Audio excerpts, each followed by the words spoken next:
Internet. Hello. It has been a good weekend for me. I hope it's been for you.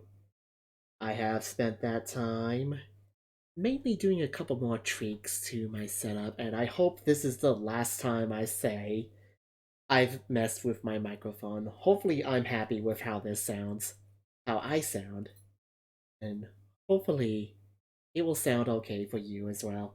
I guess I'll find out in the very near future. I do have to admit that volume levels for me are a fun time of trying to figure out what is loud enough and what isn't, on, what's too loud. I think that's been my major obstacle is that I have been trying my best to not be too loud to the point where it's like the most silent background noise will be picked up. Because I don't want that, and I don't know if you don't want that, but I'm not too sure on that part. But it is a big day. It is time to play Zelda and a whole bunch of Zelda as well. Um, for those of you who are just coming in and hearing this news, I have lined up several Zelda games from the first one to I decided I will stop at Twilight Princess.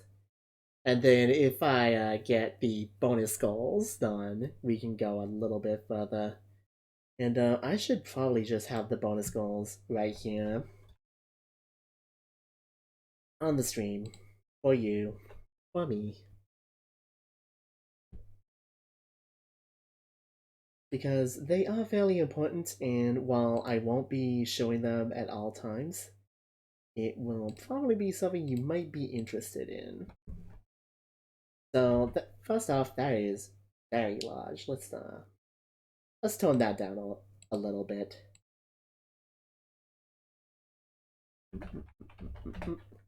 So the marathon stretch goals. Now, the first one I did was reach 50 followers, and I would play Parallel Worlds, a Zelda ROM hack. And I have good news. Even before I started this, we have made this. We do, as a matter of fact, have either 50 followers or 51 followers. The numbers can't agree with each other, but I have VIP badges, which very much mean, yeah, I have that requirement done. Now, qualify for affiliate. And this is going to be have an average viewer count of 3 or more. I will play a Mystery Zelda Classic quest. And if you don't know what that is a quest for the fan game Zelda Classic, which is a engine of Zelda 1 where you can make your own quests. I do not have much experience about fun quests, but I've asked the community and they have given me one to play if we reach that before the marathon ends. Now, if I somehow reach affiliate, or like get affiliate, I suppose, is more accurate. If you don't want to pull your hell, Hi, Hydreigon. Here's the thing. I have played the most recent version. You know what they do? To make it easier, air quotes? They just removed most of the actual difficulty in it. I was hoping for something a bit more better than just taking content out of the game, like, more balanced content, more interesting challenges, but no, it just gets rid of anything that's too abrasive. So unfortunately, no, I won't be. I will be playing, and it's very important to clarify the original release, not the remake.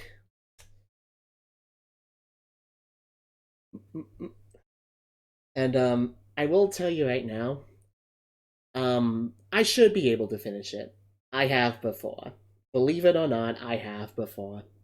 Am I going to do second quests on it? Maybe, maybe not. I'm not too sure, really. We'll see how that goes. But anyway, um, if I get affiliate at all, and this is independent of the marathon, just at any point, the first thing I'm going to stream is CDI Zelda. But that's if I get this thing at all. So hopefully, if you are watching this after the live stream, just come on over, and you don't even have to say anything. You just have to sit there, lie down, and leave the stream on, and that would help me a lot.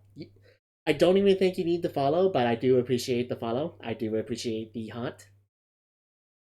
At least after this, you know a certain trick in the parallel tower to bypass the beamless boost across the pit. You know what? Maybe I do remember that.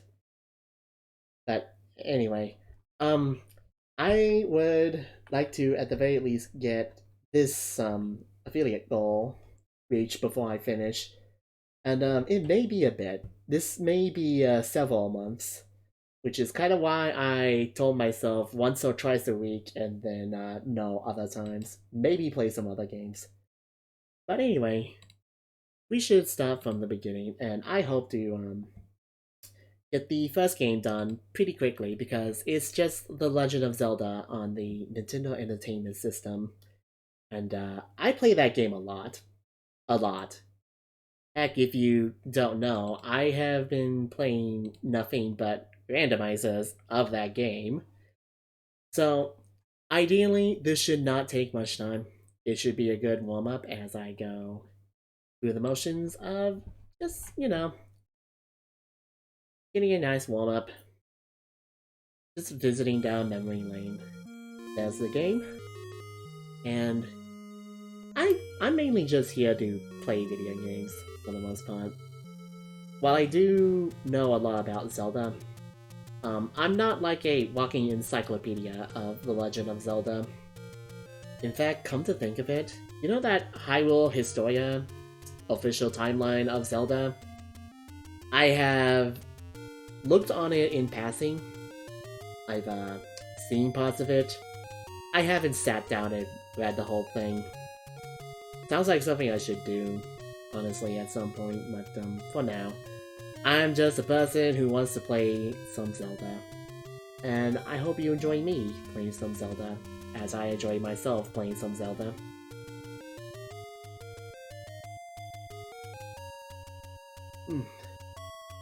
I suppose I can talk a little bit about Child Me. I do recall Child Me playing some Nintendo games on the Nintendo Entertainment System. I don't have a lot of knowledge on it though, because the thing about me is that my memory only extends so far back. And I want to say, I didn't even take the time to remember things about me or about, my surroundings until I was like 4 years old. I do recall playing this game, but I'm pretty sure it was at the point where I did not know how to play video games. I was still figuring out how to press B to run and A to jump. Are those these actual keys to run and jump in Mario Brothers? I don't know. One of them is correct. I did have quite a few Nintendo games, but unfortunately, when I started having a memory, Zelda was not one of them, which is unfortunate. I don't think I had any of the big Nintendo games except for Super Mario Bros. 3, I want to say. Within the confines of my memory. Past that, I know as a matter of fact I played Super Mario Bros. 1. I recall that was like my very first Nintendo game. Well, we got to teach, little child Matt how to push buttons correctly. And that was kind of why, even when I was like 4 or 5, I could play video games. Like, I could play video games to the point where I can push buttons really fast to do things really quickly. I'm not too sure why, but I just like playing games enough that I learned how to control them very well. I feel like that ability has diminished a little bit, but I would say that from an early age, I trained these hands to do some pretty good finger speed, button mashing as it were. And to explain why there was a locked door and it's gone now, this is actually a well-known glitch in Zelda 1. It only works on the first level, I do believe, even if you find locked doors elsewhere. Actually, no, there are no locked doors elsewhere. It only works here.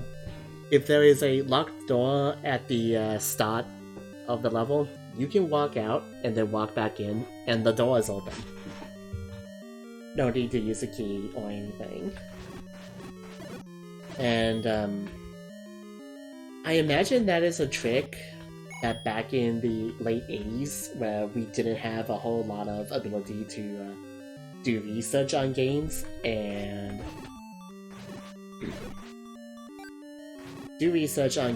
like share our research with other people.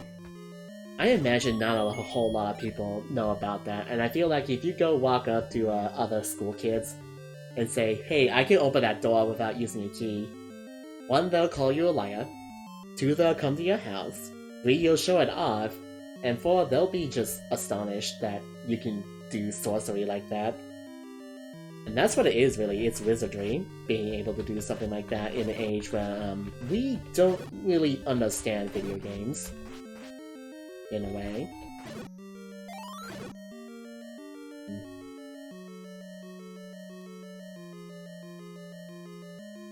And I have to admit, the best thing I thought about is Nintendo Power, is the whole presence of, you know, magazines dedicated to Nintendo and the whole culture behind it.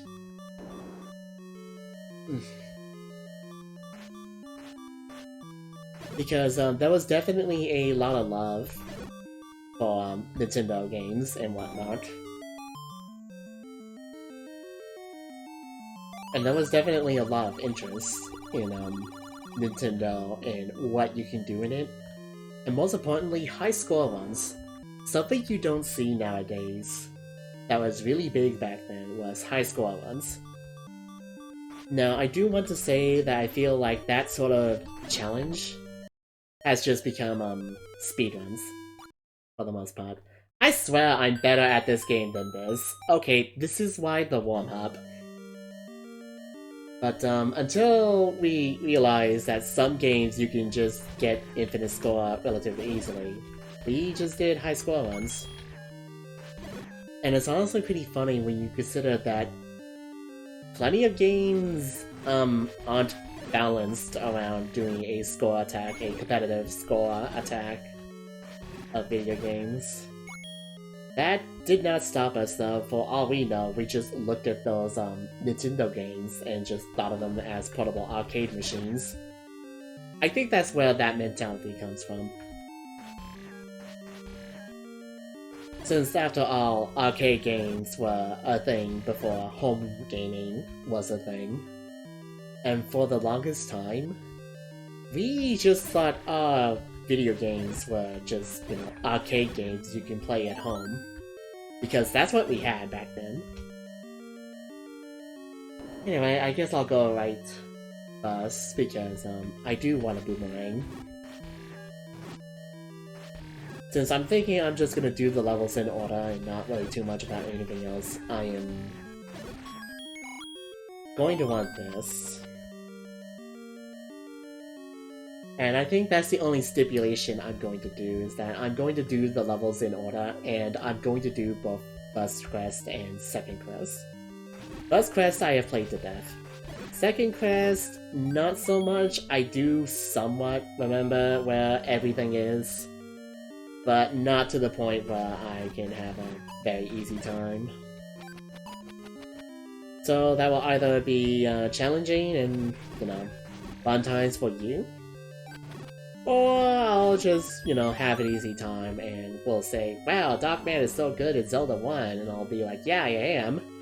And then I go to Zelda 2, and that stops being a thing because, oh man, I have not played a lot of Zelda 2. And it's honestly kind of curious. Zelda 1 has had a lot of work to reverse engineer or ROM hack it, and those are two different things, by the way. Link to the Past has had a lot of work put into it. Zelda 2, not a whole lot. I think if I go look up on the internet, I could possibly find a disassembly of Zelda 2, which means it is possible to ROM hack it if you know assembly language. Since the code of the game is just there in plain assembly language, and you can compile it and it will be the same, and you can just make whatever modifications you want at a, I'm not a programmer, I don't know the term, but at a level where you are just programming the same way they are programming. That's not a good description. I'm going to be honest with you.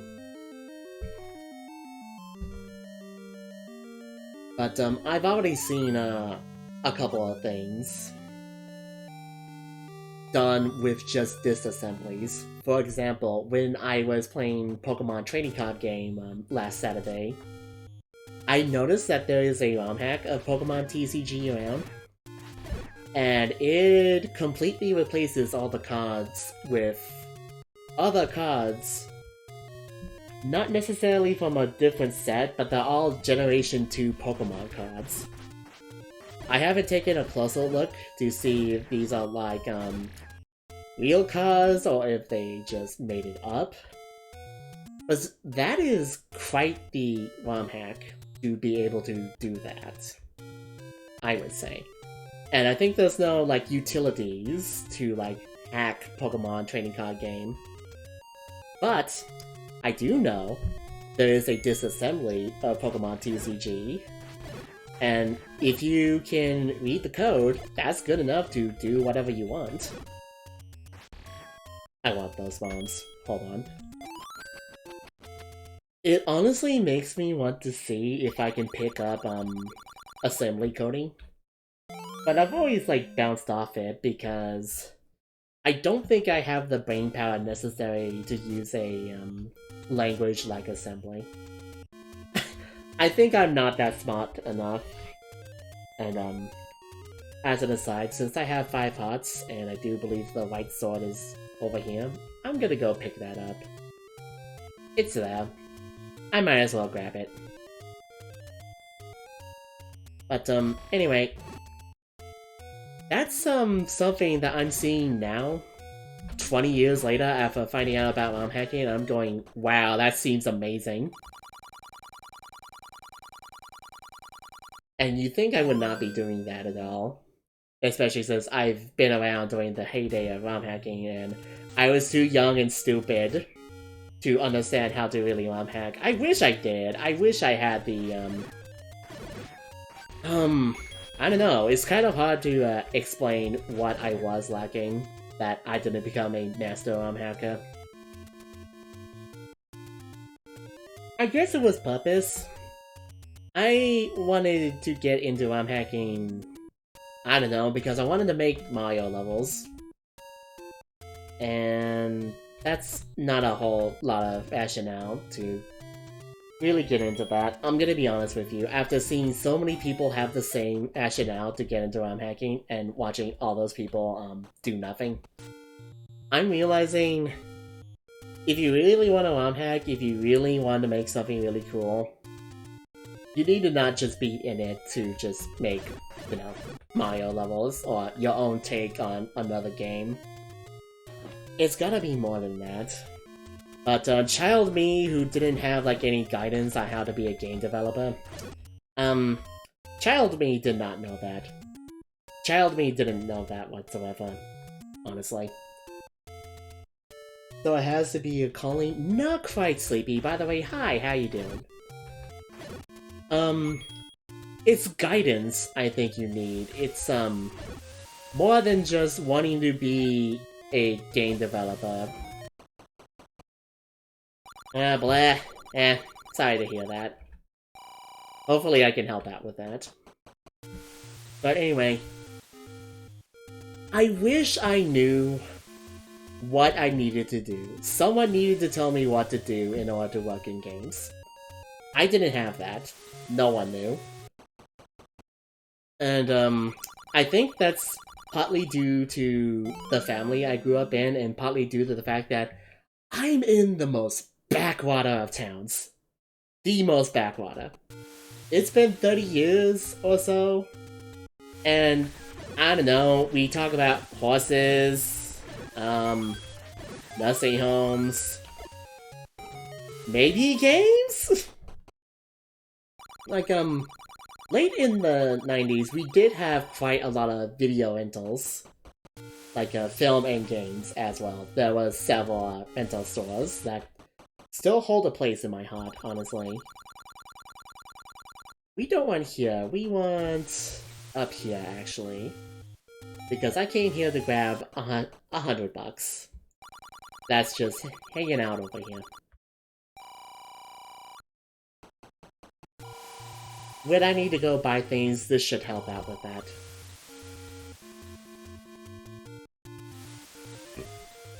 But, I think this is just more my epiphany, my acceptance over the way I was raised and the life that I live, because, you know, part of me wanted help, but, the truth is, I wasn't going to get it. There was no way. There was no way I was going to get the sort of support I think people need to be, like, a game developer. Which kinda sucks because that was the thing I wanted to do. And I never really took off.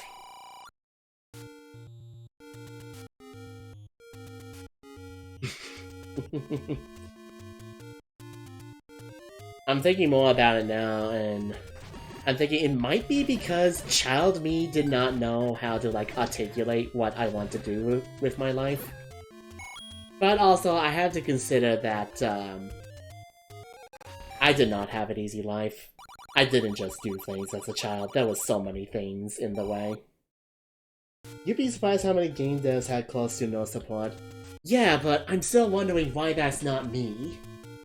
Well, in the past. I can do that now. It's just I'm not, because I want to stream.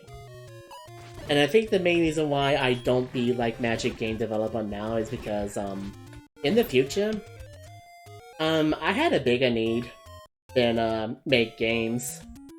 I wanted people to talk to me, I wanted to stop feeling lonely. Because I was so lonely. Seriously. Which, again, that's why I'm streaming now, that's why...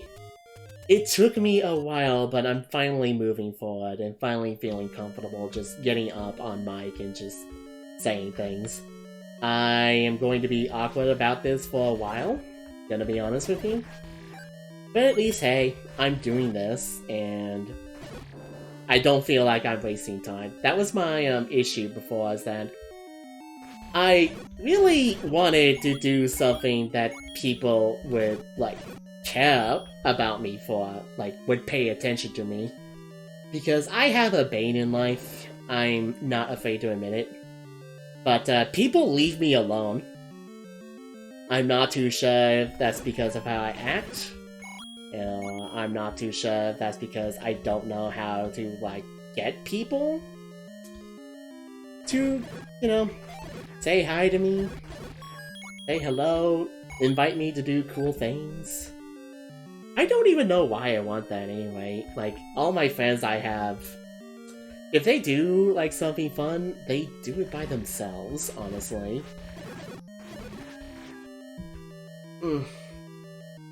Which, as a conundrum, in truth, I can't think of a lot of friends who, like, do things with other friends. I can think of one. But it's tabletop stuff, and I'm kind of about tabletop stuff. I played it, I can like it, but I feel like I can't, like, put enough of my heart into it, if that makes any sense. It sounds like life. Yeah, it sounds like a life I didn't want, honestly. It sounds like a life where I'm going, hold on. wants this?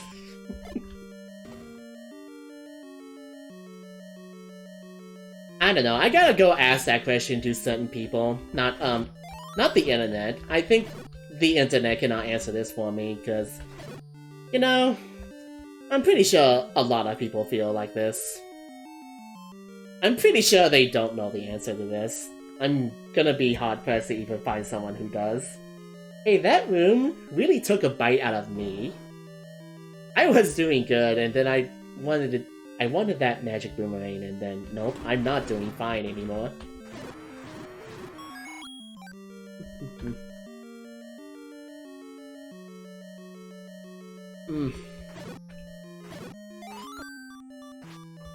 I think part of it is also just...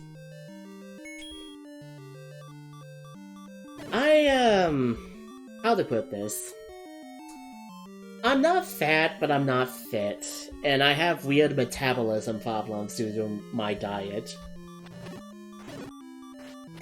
But I wouldn't be against doing radical changes, just to try to feel more energetic and feel like I could do more. Maybe that's it! Maybe I just needed to eat more. And get out more than I normally do.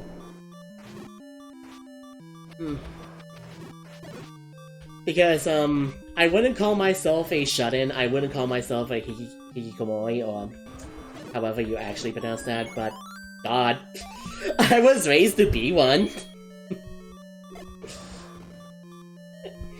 Seriously, like, the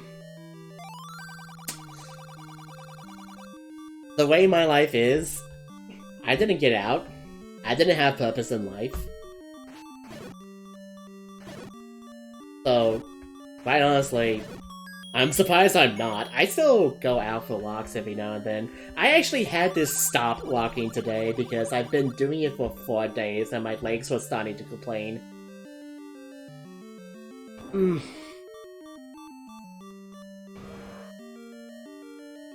But I think even then, that's not enough, unfortunately.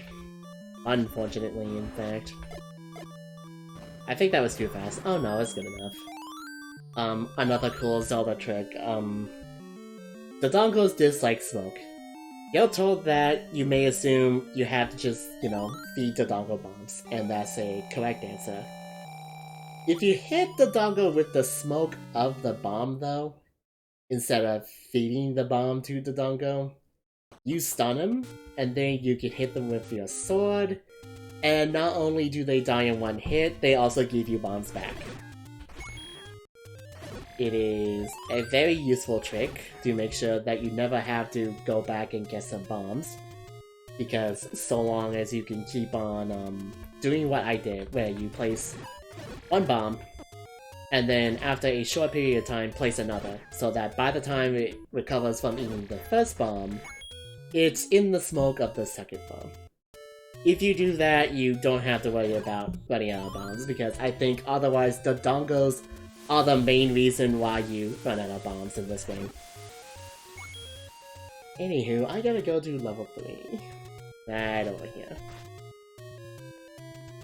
And I might as well say right now, I'm a fountain of knowledge when it comes to Zelda 1. I don't know a dang thing when it comes to Zelda 2.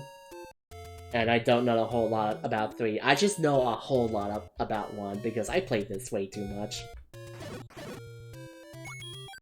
But hey, it's a vice. It's something I can talk about.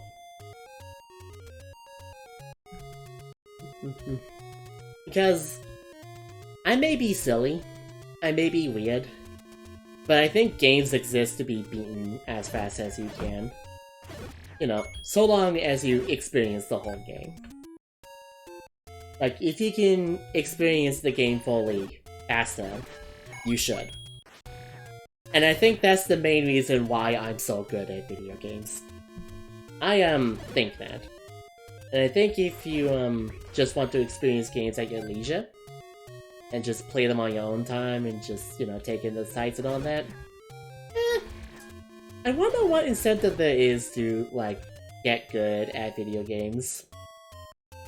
To, like, you know, improve your skills, improve your reflexes, and whatnot. I have 254 rubies and I'm right next to the blue ring shop. Blue ring shop. So you know what? I'm going there. Hey, what was here anyway? Because nobody cares about here. Oh, I guess the arrows are there, but we don't need arrows until level 6. That's going to be a while. We don't have to worry about it. Until then, we should worry about this. Because, bluing is too good, since it just effectively doubles our life. So instead of 6 hearts of hits, I now have 12. And you may think, that seems a little overpowered, and I think my response to that is, this game is not meant to be a challenge. Which may sound weird, but I mean that as a matter of... This game is, like, maybe not accessible, but I think it's just more, they don't think about challenge, they think about the experience of going around an open world and finding things to do. Which, it's either this game or Dragon Quest that did that first, honestly, and then there was that whole craze where everybody was doing that. In Japan, to clarify. It was a thing everyone did in Japan, and whatnot. Yeah, no. We were still like, video games are just arcade games for kids, and not role-playing games. Which, RPGs. Foreign concept in the 80s. Heck, foreign concept in the 90s as well. Adventure game, yeah. But, you tell that to a grown-up in the 90s and they'll just go, what? Seriously. It was something people did not understand about video games, that, they can do that. They can tell a story. They aren't arcade games. Just, whew, the more I think about it, the funnier it gets. Because it may sound like I'm making this up. No, that actually was the attitude of video games in the 80s and 90s. Even back then, we didn't have simulators or, like, games that was more than just action or arcadey. I think, before Nintendo, we did have a couple of games that took after tabletop role-playing games, because Dungeons & Dragons was a thing back then, so we have Dungeons & Dragons games on, like, the Intellivision and whatnot. Anything that could do something like D&D, basically. But, you know, even then, like, I don't think a lot of people understood that video games could tell a story. I'll have to double check, honestly. Because, I know there's definitely, footage floating around, like, YouTube or whatnot, of, like, people just talking about video games in the 80s. Settlers of Catan is neat. I still have that game, and unfortunately, I still have that game in wrapper because I've had nobody to play it with. I thought I was going to. Okay, that's the luckiest clock in the world. I thought I was going to play it with other people, and then that never happened. So, like, I wish I could play Settlers of Catan. But I have no one to play it with.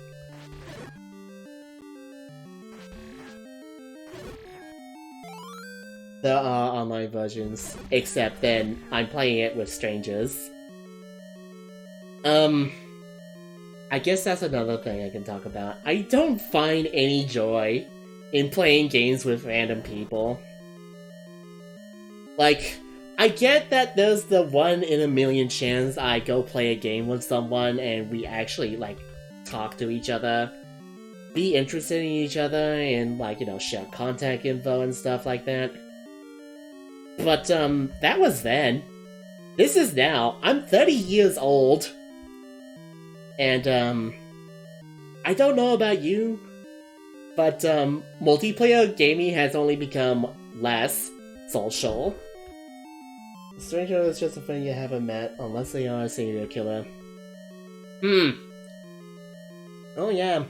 Almost as if I've met people who have done actual crimes. But, I don't judge if they do it. Because, you know, whatever you do to other people, that doesn't concern me, honestly. Just so long as, like, you can be nice to, like, general people, you'll be fine with me. If you have a nasty habit of being a butt to, like, everyone you meet, you're not fine with me. Which sounds like I condone crime, but really it's just more a matter of, please don't just steal from people just because you don't have anything of your own. Do I have my water bottle? I do. I remembered to bring it this time. Things I've done. Yeah. The things I've done, like, this is not me implying that I have done crimes. This is me implying that I have practiced the art of, violence towards people I don't like in elementary school.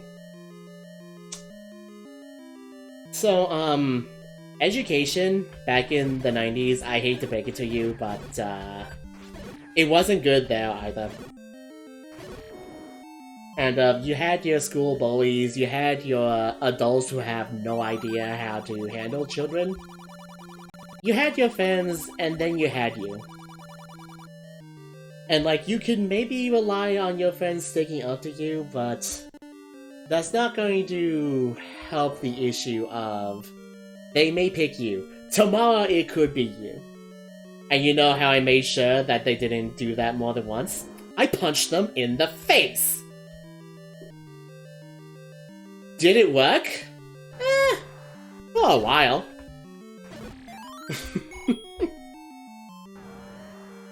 But I think adults, you know, see children, like, choosing to deal with bullies with violence, and they just cannot begin to comprehend why we're even doing it. I don't know, it's not just me. I'm sure many kids have, like, gone through that. And you know what? There's plenty of ways to, like, deal with that. And mine was, honestly, because it was what my, you know, siblings did. So, therefore, it's what I did. Anyway, this thing can be very difficult.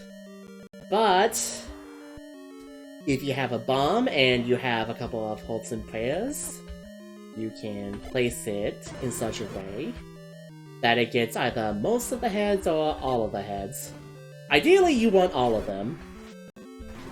And I think the way you do that is that you try to place the bomb in the way that plant thing is going.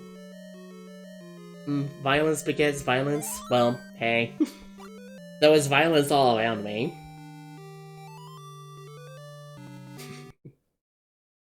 I mean, you either go with the flow or you swim against it, and if there's violence everywhere around you, well, what's gonna work, honestly? Because that's the thing, it's like, you know, considering the cards I was dealt, I came out pretty well. I know I just said I beat up bullies in school, but think about this now. Ever since then, I haven't hit anybody. Like, I have not done that as an adult at all. And the only times that I've had, like, the cops, you know, threatened on me, or, like, you know, the cops have been called. Well, no, not the cops have been called, because the one time someone was threatening to call the cops on me, I talked it out. Of course, they were being really headstrong, and eventually I just had to give in and say, let's go to this person who is saying that I ran across the street and stole something from your house, because, oh my god.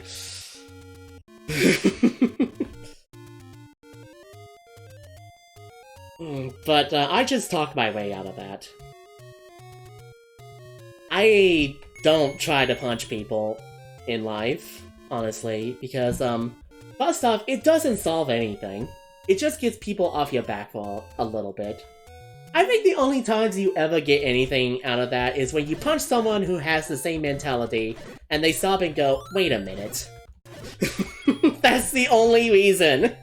And you only ever see that in school, basically. Or I guess in, you know, gangs and whatnot, but still.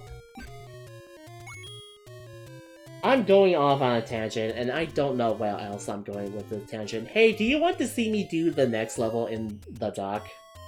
Because they make a big deal out of you needing the candle for this level, but you can see just fine. It's not hard. Yeah, I'm capable of handling things much early. I'm also capable of getting really cynical and mad at people. But, seriously, think about it. I didn't know peace. Throughout my childhood, I knew no peace. Because in between the home life and the school life, oh man, I didn't have time to just sit down and learn how to make games. To bring it back to why I'm even on this tangent, that's why I'm not game developer at 30. I know I could be game developer at 35, but right now, I'm learning Japanese. I'm wanting to get into Japanese translations. I want to be able to, like, speak to more people, if that makes any sense. That's what I want to do. Which means I'm not learning how to make games. And you know what?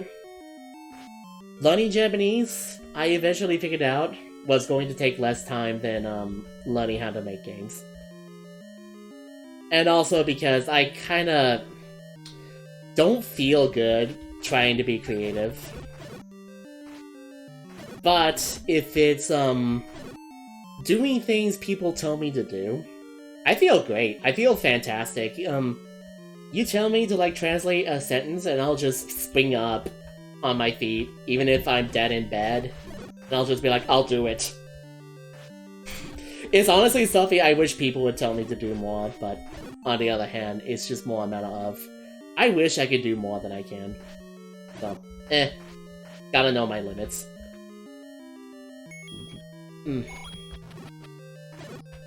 So eventually I transitioned away from a creative thing I wanted to do and just went to doing a, not necessarily technical thing.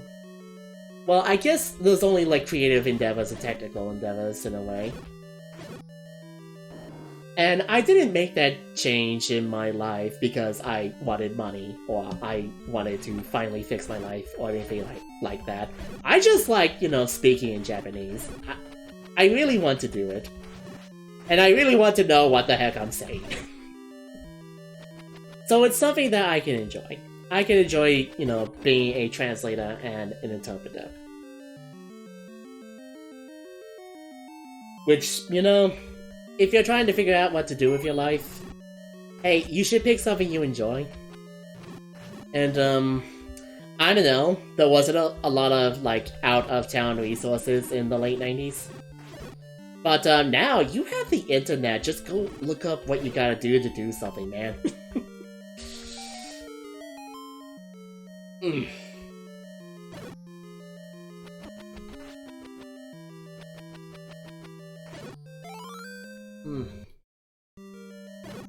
And I think that was the thing. The internet is a great way to, like, do things that you can't do in town. I didn't have that growing up. Well, I did when I was 10, but by that point, it was too late. By that point, I was just wanting to play games and, like, do my homework, learn some things, be helpful for others, and then just keep to myself, because I was so sick of children, so sick of adults, and honestly, I was starting to get sick of my family as well at that time. There is a glitch you can do, but it's one of those pixel-perfect tricks where there's water here that's like 2 tiles wide, and if you like position yourself in a very specific way, you can like cross over, even though your ladder only works on like 1 block of water. But I don't know the trick, and the trick isn't particularly useful, so I did not learn it and do not care for it. Anywho.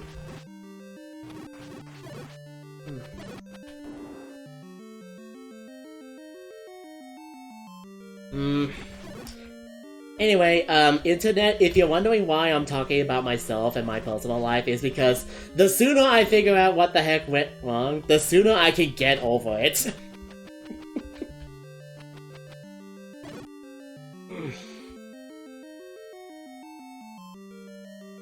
Because that's the thing, I'm trying to figure out why I'm not who I wanted to be. And I can't just be told that's okay. You can still, you know, be happy and help others. That doesn't work on me. I need to know, like... I was told... It was implied that I would have a good life if I, you know, studied hard and do my homework and whatnot. Like, learn a skill and whatnot. Actually, you know, the whole, learn a skill part, they didn't really tell me, nor push me to do that. They wanted me to be a mathematician. Why? I guess to do, like, you know, science and stuff like that, but I don't think they understood that I wanted to get into game development. I legitimately think no one even particularly cared about that when I was a child. Which, you know, that only makes it harder. Doubts of being trapped in the past is a surefire way to be sad. When am I happy? When is the last time I've been happy? And again, in case you forgot, in the stream tags you can see that I put down anxiety in my stream tags. It's not there for no reason. Hey Sleepy, where's Mushroom anyway? Anyway, dragon time. Here's the hot tip for this dragon.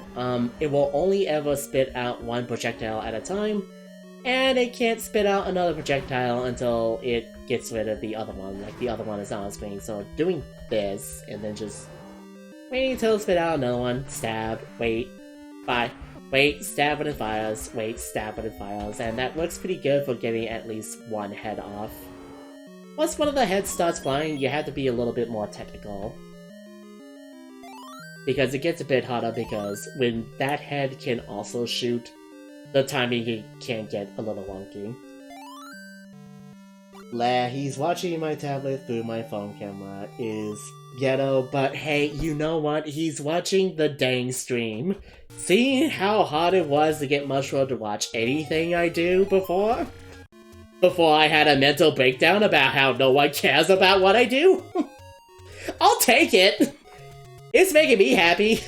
It's banishing my demons.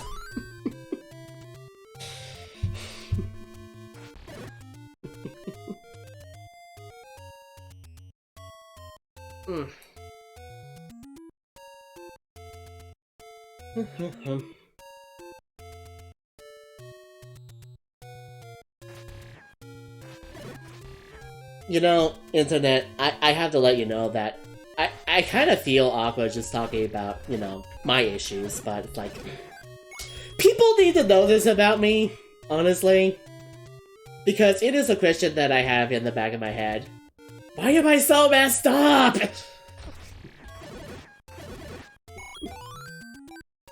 When you're happy, it makes me smile.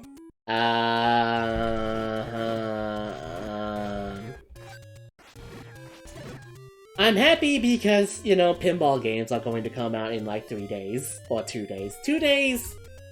2 days. The 13th is Thursday. I'm happy for that, but that's just another distraction. That's the problem. Like... I'm happy when new games come out, but then... all I do is play games. I'll be the first to admit that. I'm still trying to fix that now, but, I kinda had to rely too much on the copium. Take it from me, kids. Don't just play games 24/7. Unless you think you can spin it into something profitable. If you can, great. Keep playing games. I'm gonna be happy. I will never shut up! You can't make me shut up!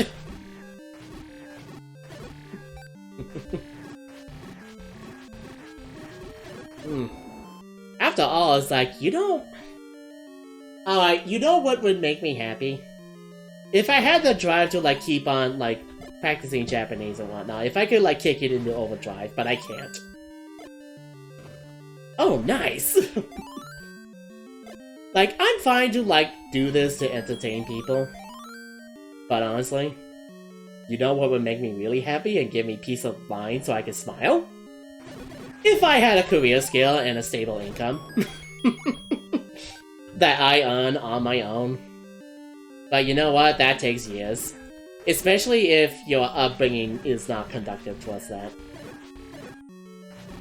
Am I using this as an excuse? Heck yeah, I can! I wasn't supposed to be brought up like this!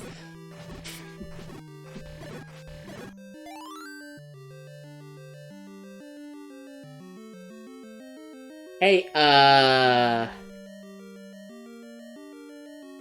why is this closed? If playing games makes you feel better and improves your mental health, I play too many is the problem. Stop being depressively relatable. Sleepy! Sleepy! This is why we're good friends!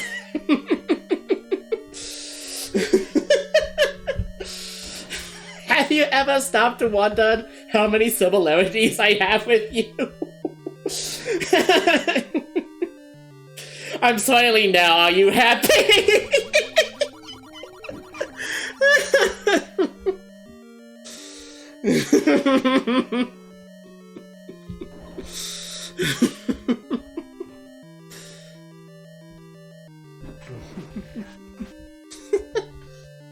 But, you know what?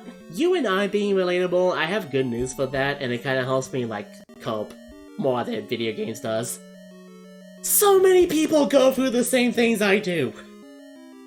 Some people do it better, some people do it worse, but it's like, this isn't a unique issue of mine.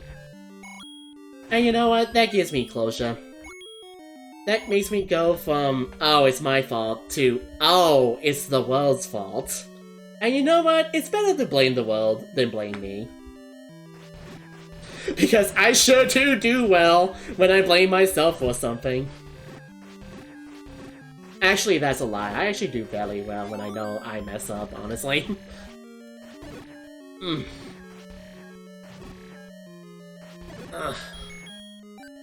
smiling, but I'm grumpy.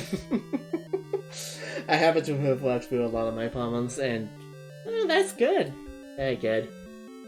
I hope you keep on working through them, honestly, because, like, oh man, you're fun to talk about. I wish the best for you, honestly. I'd give you $1,000, but that's not your issue. Like, that's the issue of some people, they have no money, but you're fine. And you know what, honestly, that's not my problem either. I have money. I can live. But I would like to do something. One thing that helped was realizing that it wasn't all my fault. Yeah. I know it's not all my fault, but then I try to do, like, things greater than what I can do, and then figure out it's not my fault, so I can't work on me. And that's the part that sucks, when it's someone else's fault, because, I can't just fix that. I will shut up for a moment, though, because I gotta talk about these bunnies. These bunnies are meant to be killed with arrows. I don't have arrows, but you know what, that's fine. You can just stab them. In the Japanese release of The Legend of Zelda, I don't know if you could kill them with arrows in the Japanese version, in the Famicom disc system release of The Legend of Zelda. Instead, you had to use a built-in microphone in your controller. You have to blow into that, and that will kill the Pole's voices. You're talking to a girl that's 4'8". Trying to do stuff I can't do is a big part of my life.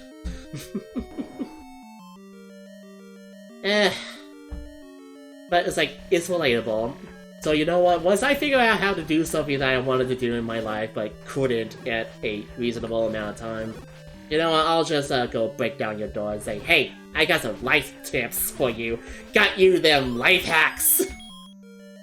I'm gonna hack your life. And you know what? Not just you and I. I'm pretty sure a lot of people need life hacks like this. With the way we are going and all that. Oh god. I have a question. I know, that's the boss over there. I don't have the whistle. Why am I going this direction? Oh man, it had to have been so cool that there was a microphone in your controller. I don't know what else you do with it. Hey, can I pause? Can I pause for a moment? I gotta go look this up. like really badly. I need to figure out why this is. So you know what? We're gonna take a quick moment, and I'm going to open up Google.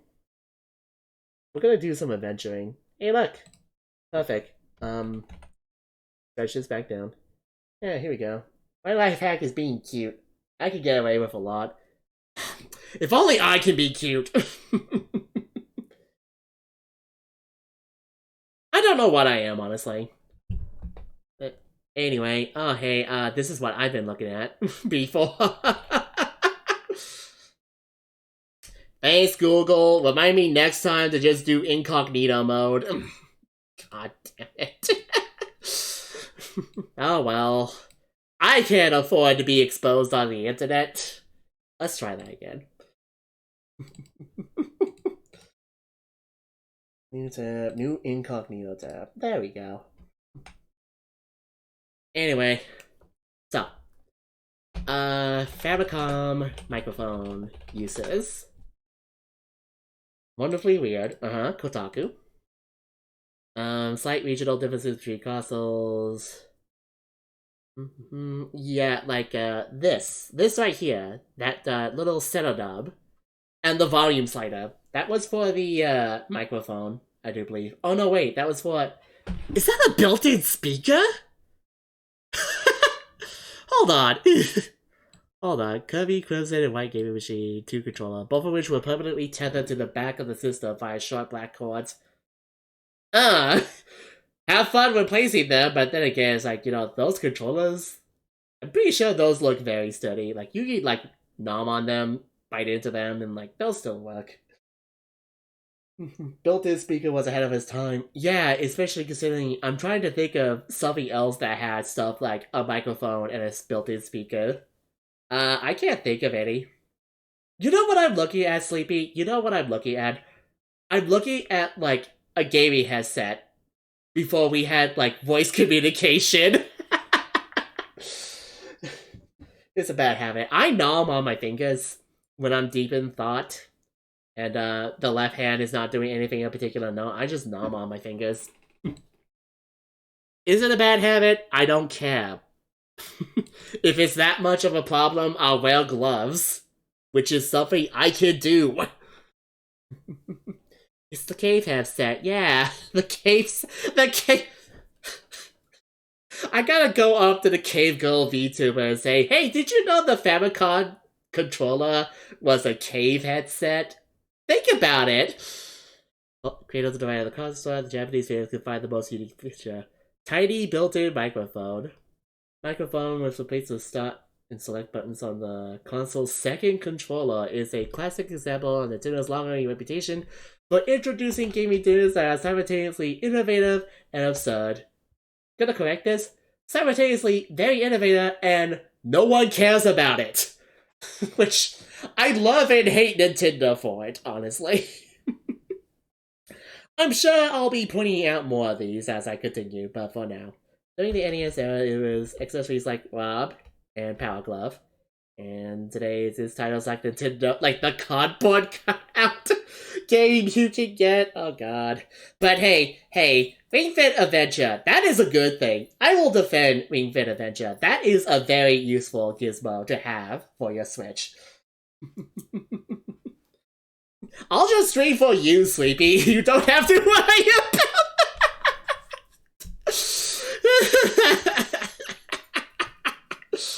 Added by Nintendo Research and Development head Masayuki Uemura, the second player microphone was hardly the console's main draw. Yeah, what the heck you said? Famicom was Nintendo's second home console in Japan, and the company's introduction of first and third party swap and play cartridges was easily the system's biggest selling point. Right. Nintendo wasn't trying to hide the existence of the quirky new South Studios, but it was rarely mentioned in early Planet TV advertisements.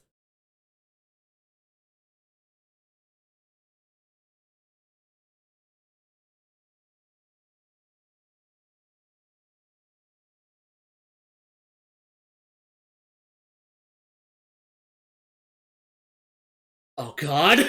I love this game! Stop showing this game, I want to play it! This is meant to be a Zelda mode. mm.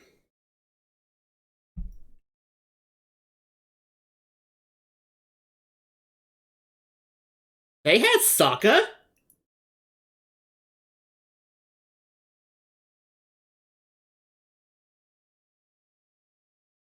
They had soccer. Since when did they have soccer?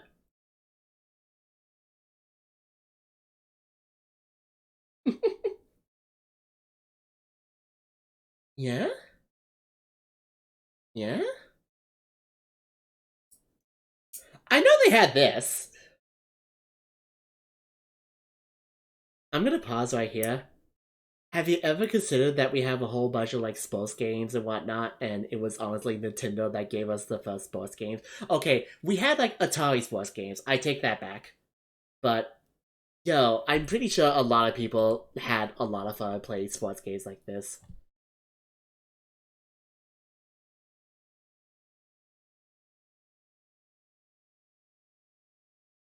Oh, this game. God, this game. This game makes me mad.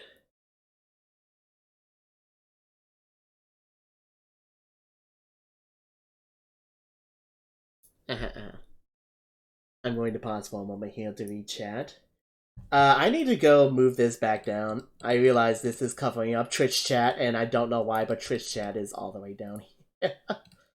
There we go. I get embarrassed when I play Adventure. Oh, Atari 2600 Adventure? Cause, oh man, that's old. Keep making sounds I shouldn't with that ring. What ring? Anyway. Um...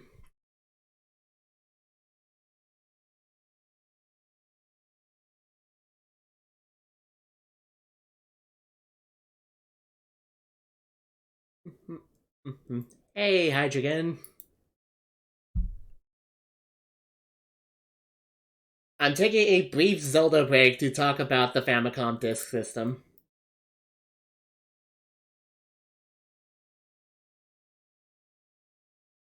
How many more are there? Light gun? Oh man, guns! Guns! Look at that gun! Look at this gun! No, no, no, no, no, no, no, no. Give me that. Look at that gun! Look at how safe and fun this thing is! Oh yes. Hell yeah. I live for gun video games that look like real guns. Are you telling me we didn't have orange cap guns until this? Actually, it's Japan. It might be different because in the first place, they have tight gun control in Japan. I don't know if you heard, but I can tell you back when we got something like this, when we got the NES Zappa, it did not look like a real gun, but it was still a gun. Most notably, was it orange? Orange is the universal indicator that the gun is fake. The more you know. Mm. Oh, keep making sounds I shouldn't with the Ring Fit Adventure. Oh yeah, the Zappa is neat. The Zappa is also one of my favorite weapons in Splatoon.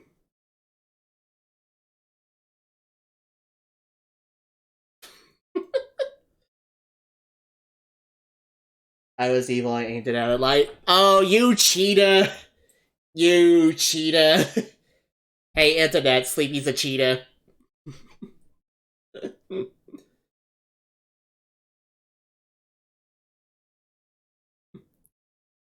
Alright, I think we've seen enough.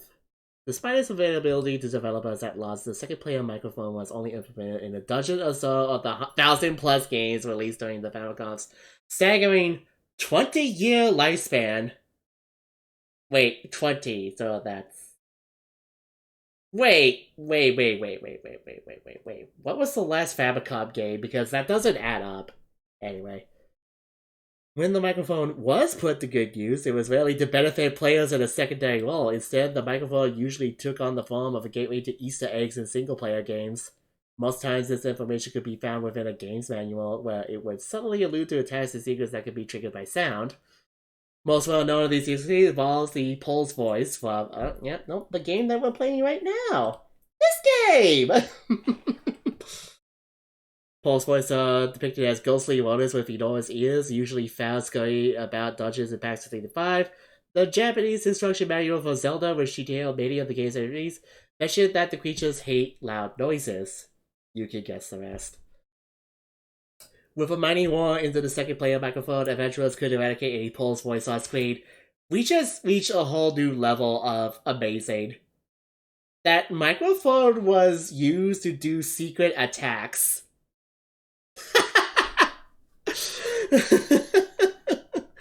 The hint about Paul's voice version 2 noise was also added to the instruction manual for the NES version of Zelda. Knowing international players couldn't rely on a microphone, designers had tricked the game to make Paul's voice weak against errors instead, but it seems they forgot to pass this bit of important information onto the localization team handling the manual. Whoops! Although I'm pretty sure with the way that all lined up, if you got that hot chip from the manual, what you tried to do was play the recorder against Paul's voices. Which, hey, that would have been great. That would have been great! Anyway, another classic secret hidden behind the Famicom's microphone could be found within Hikari Shinra, Haunted no Kagami, or Kid Icarus. While pursuing the rails in one of the games where he sucked, hold down the A button on the second controller and speak to the microphone to haggle with the shopkeeper. Haunted no Kagami didn't actually know what players had murmured in the controller, just something had been said at all. With this in mind, it was soon discovered that players could finagle rock bottom process by simply blowing as hard as possible into the microphone. The excessive amount of sound involved. I highly recommend trying this method of marketing the next time you visit your local farmer's market. Takashi no Chozenjo. Takashi's Challenge. Oh no! Oh no! We found Takashi's Castle, unfortunately. Unfortunately. If you don't know... Hey, Internet, if you don't know what Takashi's Castle is, maybe you know it as, I don't know, MXC, or Most Extreme Elimination Challenge. It's that show! It's that show you loved! Except the NES adaptation of that game is utter dog shit.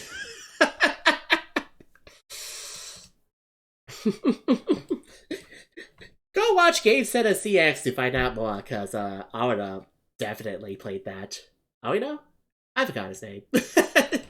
It's been a while. Both further clues were intended to be hints for those brave or foolish enough to embark on Takashi's convoluted adventure. As many know, Nintendo's wacky microphone legacy didn't end with the Famicom, so stuff like Hey You Pikachu, WarioWare, Brain Age, and Nintendogs. Well, this didn't answer my question. What games use the Famicom microphone? List of Controller 2 microphone games. Atlantis no Nazo. Get the microphone power up and then yell to freeze and kill most enemies. Hell yeah. I love playing a bad game and also screaming about it to make it easier. Tell me right,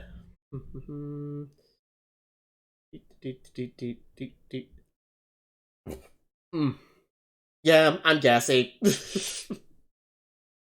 Just gonna have to deal with it.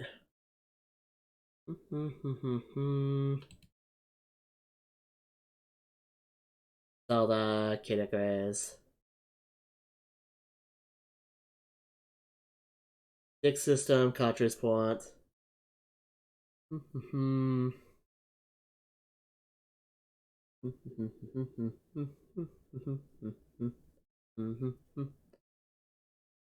Doraemon. Yeah, these are all gonna be Japanese games because, as you may imagine, the Nintendo Entertainment System did not have weird gimmicky stuff like that. Anywho, that's enough of that. Let's get back to finding a crystal.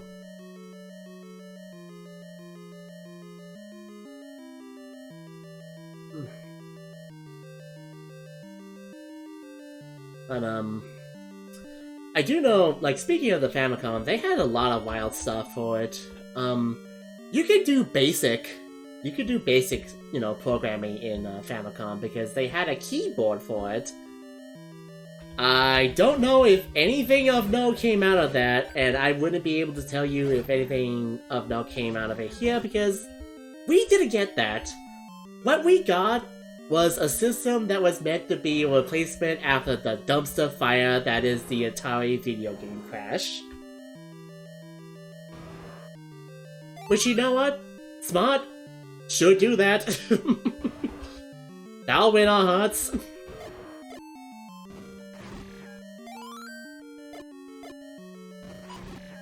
But, yeah, that's been a thing about Nintendo. Nintendo has always had weird peripherals for their games that, I kinda wish was either leaned on more or just discarded entirely. I mean, I like Wii controls, I like, you know, gyro controls. But, I also have to ask, what about all the other failed peripherals you made that was used for like one or two of your games, and that's it? Hey, Blueies. The fast ones, the dangerous ones, the ones that are like me. The ones that live on the edge. Because we're at the tip of this, level. Which, by the way, all the levels have names in this game. The first one, that was kind of like a bird, is called the Ego. After that, we went to the Moon. Then we went to Manji, which I wish I could tell you what that actually is, but I just know it's a Buddhist symbol. I don't remember what it actually means. Then we got to Dragon, I think afterwards. Either lizard or dragon. Seeing as how they're both reptiles, I'm pretty sure I could get away with calling them the same thing. If those bongos can play lots of stuff. Okay, are they using games that aren't made by Nintendo, though? That's the problem. They were a good peripheral. Oh, I mean, functionally speaking, a lot of the peripherals are good. The problem is, no one used or cared about them. So if you spent money on it, you didn't get a whole lot of value. You got a lot of entertainment, possibly. But... probably not as much as you can get for cheaper. You know what I'm saying? In fact, I had some of those peripherals. I don't think I had the bongos. What did I have? Oh god, I had a Zapper. Too niche? Very niche, yes. Like, okay, to be fair, the Wii came out, gave us motion controllers, and we lost our marbles. We love motion controls. Haha, we love. Haha, pun. Anyway. But, there was so much done, but also, here's the thing. Nintendo made motion controls somewhat work. Not very well, mind you, but work enough. And then, the other consoles tried doing motion controls, and I think, objectively, they were worse off. Like, you go to Wii and do motion control games, you can find a pretty good library. People cared about it there. You go to, like, Xbox or PlayStation, whatever, and try to do motion controls. No one cares! People understood that the Wii was made to do motion controls, I think is the difference between the Wii doing it as part of the system, and then Xbox and PlayStation trying to shoehorn it in, you know?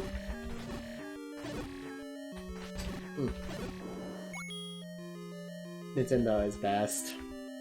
I mean, yeah. I'm standing here at the pinnacle of gaming realizing, why the fuck did I care about high-tech graphics anyway? I honestly don't. I don't get why people do anyway. I get realism is a cool appeal, and when you do it right, it looks really good. But just make a work of art instead. Come on. You can make like a hyper-realistic game, or you can make a very pretty game with, you know, high-tech stuff. And people would remember that more. Come on.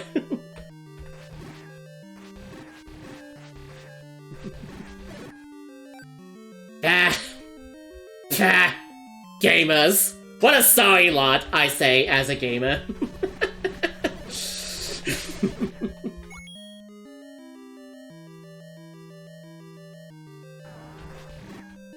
Anyway, I can leave this level now.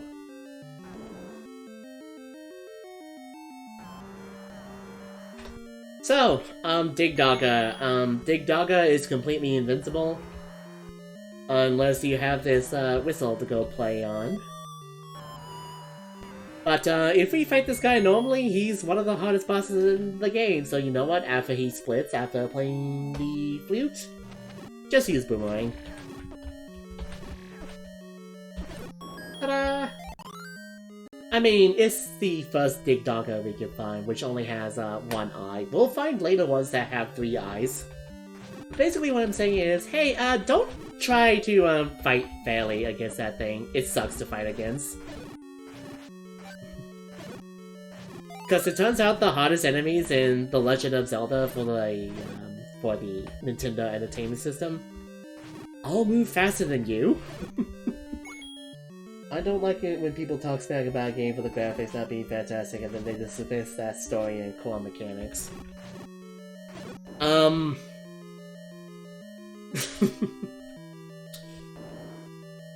Like, those are weirdos.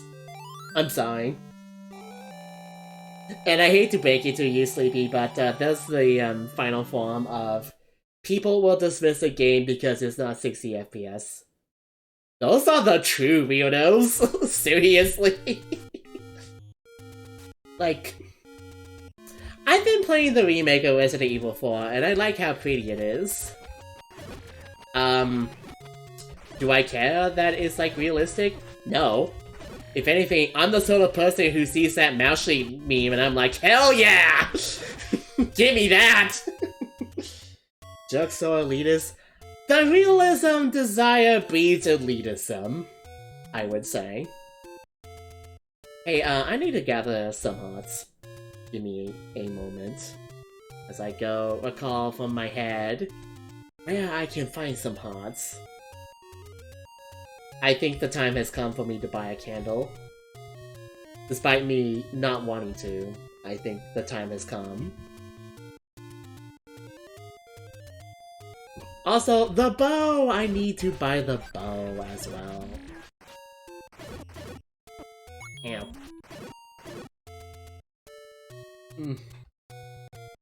And also the elitism breeds being a joke as well. I have done intense study on, you know, the mentality of those sorts of people. You're playing one of the greatest games in history, a modified one, but it counts, and it has memorable graphics. Wait, this? How is this modified? What do you mean by that?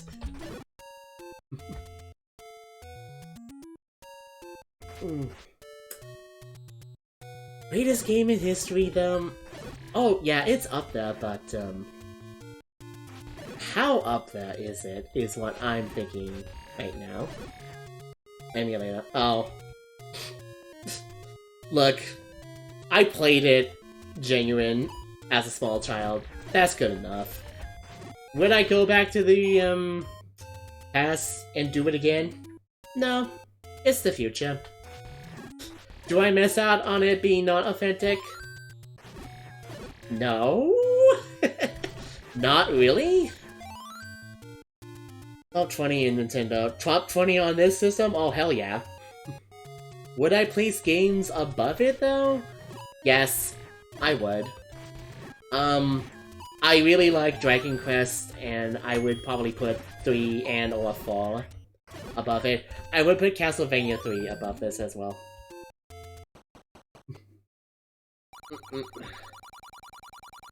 Castlevania. Oh, yeah. Kirby! Okay, there's a catch to Kirby. Kirby looks really good. Kirby, like, on paper, is a really cool game. Kirby has crippling controller lag issues that if you really play it, are not fun to deal with. Good thing Kirby is not a try-hard game then, huh?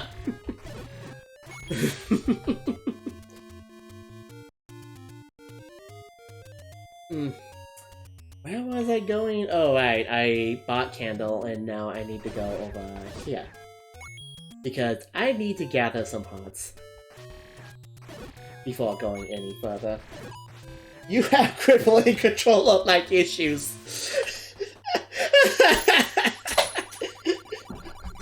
I mean, you don't have to point it out. I am well aware, but it's true though. It's why Kirby's Adventure is not a game I play all the time. It's why now that Nightmare in Dreamland exists, the remake for Kirby's Adventure, I just play that instead.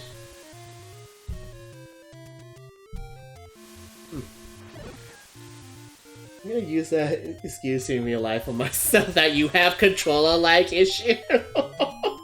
I mean, that works. I have critically controller-like issues for my body. Brain lags. Do we have to call Nintendo customer support to maintain you?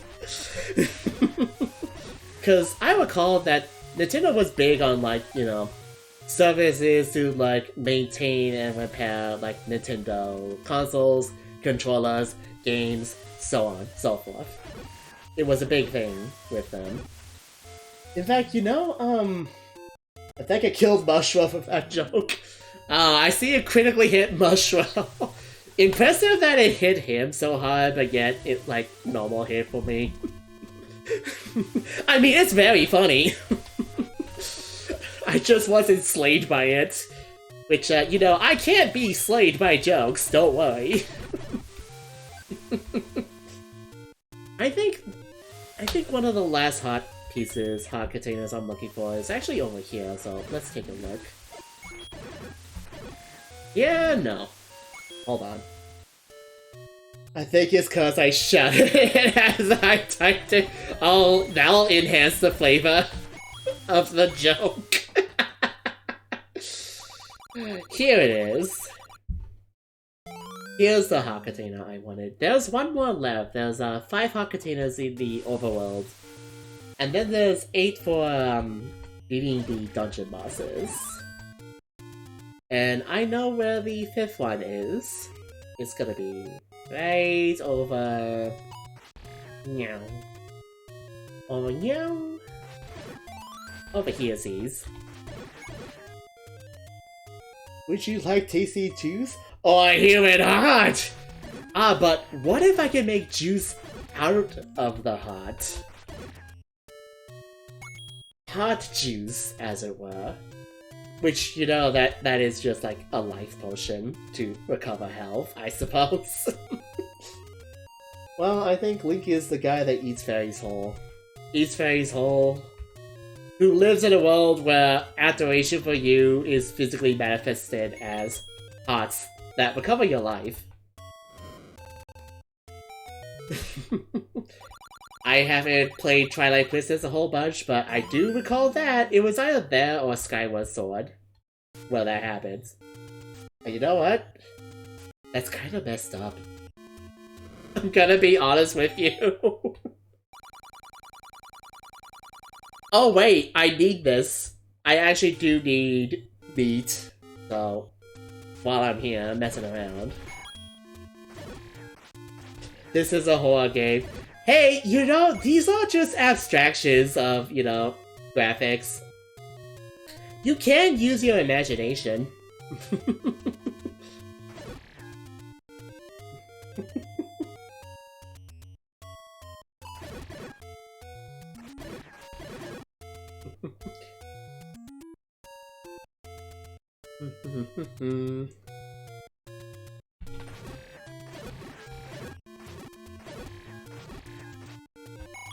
I want to go right, and I'm not too sure why. What I'm trying to do is find the big money that's right here. That was neat. A block counter slash. Oh yeah. If I know how to do anything, it's to stab enemies in The Legend of Zelda. There we go. Hey, we have money now.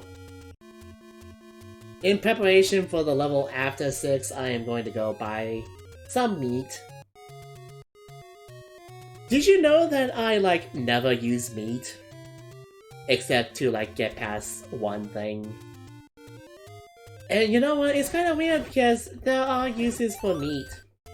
It, depends on the enemy, but, you really can't just have certain enemies kind of just sit there and do nothing. You gonna go get some cookies? Oh, cool. You're gonna have to tell me what you're getting when you get back.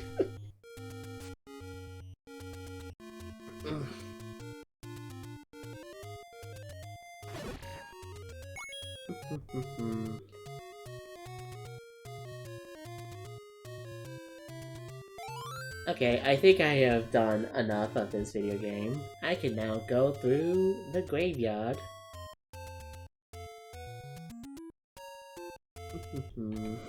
Wasn't there something here? Yeah, there is. $10. Not a whole lot, but, something. Anyway, this is the Lost Woods. I'm supposed to pay someone to learn, how to get through here, but, I play this game too much. It's always up, left, down, left. Always. Forever.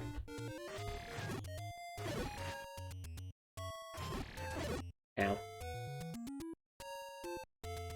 I do not know why I am dealing with these. Let's just go up. Into the graveyard. Am I gonna find a specific tombstone? This one, I do believe. Nope, not this one. That's something else. This one. This gives me a angled sword to stab things with, which is double the power of the last sword I have. So hey, pretty good. Gonna be useful, because I think I'm just going to go into level 6. I think you should really have a better shield that we have seen in shop for this level. But me, I'm a gamer. I don't need it. I don't need anyone. Wizards? Ah, nothing. Get out of here.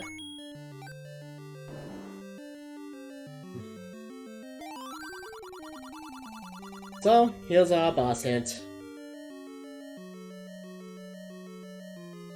Which is, have arrows.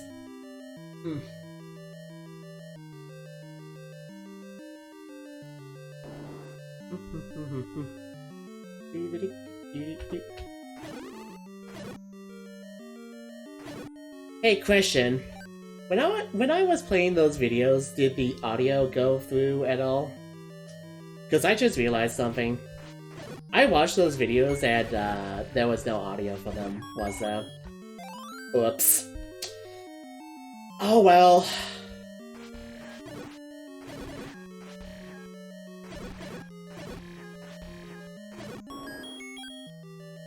In fact, I could go fix that now. Hold on. Beep.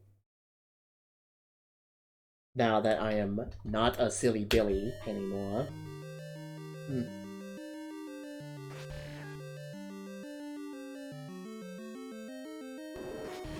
Alright, here we go. Those blue things, they suck a lot to deal with. But, there are a couple of ways to deal with them. One way I thought about is, these, moving pancakes. If you touch them, you get caught in them, and if you have a big shield, they will eat it. But also, if they touch you, you're stuck in them, you get hit once, and then until you break out, nothing hurts you. You can't just, stay there forever.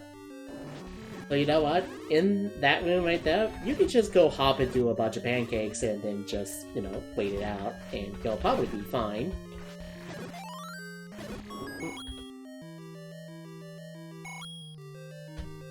There we go. There is one thing I realized in the back of my head for level 5. I don't think I got the bomb upgrade there. Because I know it's there. But then again, if I wanted it, that would be $100 I don't get to have anymore. Which, you know, I don't want to spend money on that. I have other things I need to spend money on. We go up here, and then, oh hey! It's dragon again, except this time it has 3 heads. By this point though, we should have, you know, plenty of gear in order to deal with things like that. Also, as you've seen, you can just skip that room by just bombing to the right.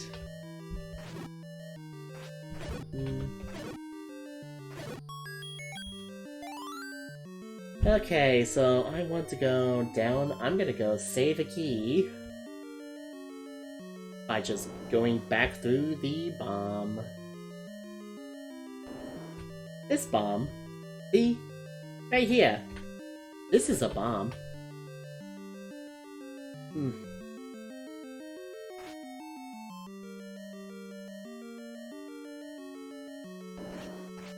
Eek. Nice. Boop, boop, boop, boop. Toffee-tastic gluten-free Girl Scout cookies. Toffee-tastic. You know, Girl Scout cookies are sold here, but I don't know, I've never had a reason to get them. I'm pretty basic when it comes to cookies. And if you want to grill me because of that, yeah, you can. I deserve it. Peek down here, and you can hear the boss just in the other room. Not the room down south, no. This room, right over here.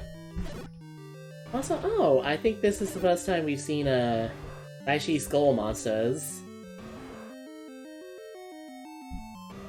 Grill scoop cookies, yes.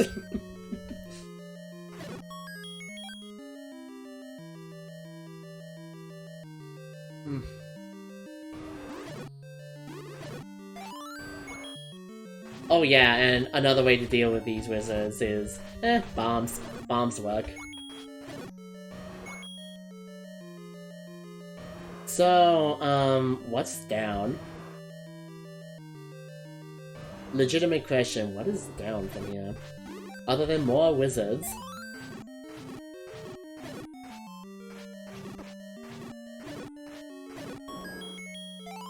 I got bombs.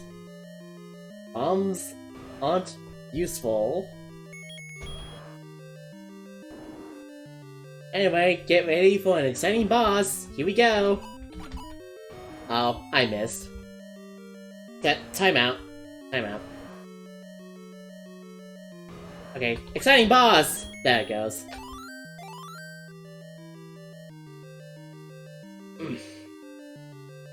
Goma, the first one, you just use one arrow, and you're done. You can leave. Anyway, I do have to go backwards for a little bit, because, oops, I forgot the wand. Anticlimactically. Look, it's meant to be a puzzle boss. You're meant to solve the puzzle, and you're done.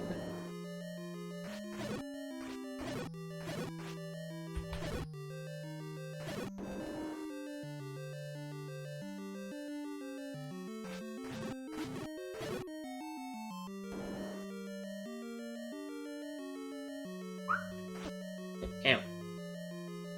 I use that key anyway. You're right. I am a puzzle. Please solve me!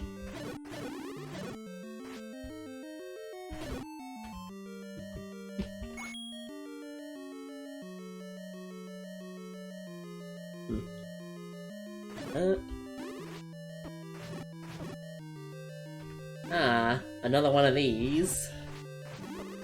Oh, taking damage. You know, I'm making this level look fairly easy. It's not. It's probably the hardest level in the game. Like, maybe level 9 is harder, but you can come to here and then realize... Ow! Oof. Oof, ow. Fairies do not live where secrets are. You are my friend. Well, don't spoil the solution then, jeez.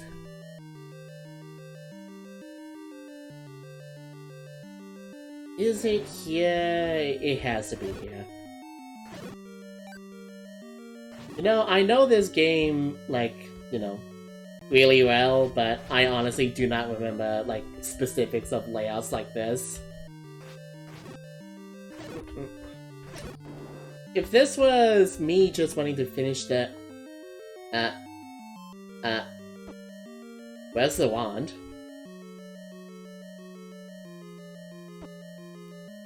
What do you mean is over here instead? And crumbs everywhere. This is why you get a paper towel.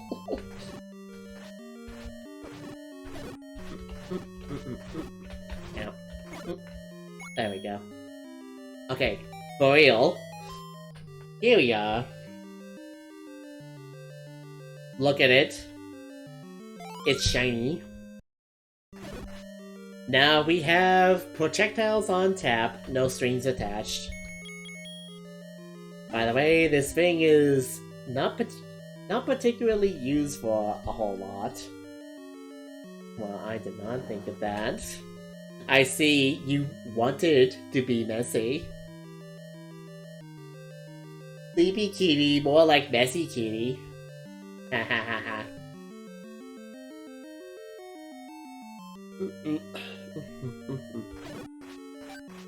Anyway, just a casual stroll back to the boss, and we'll be on our way.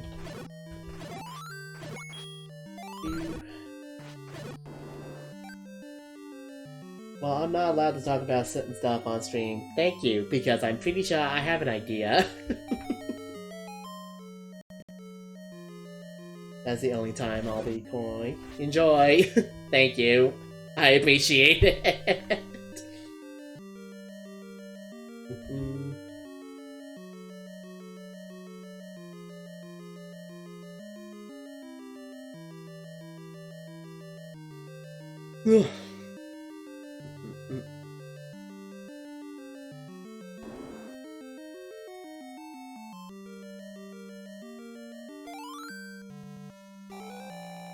Anyway, that is level 6 done.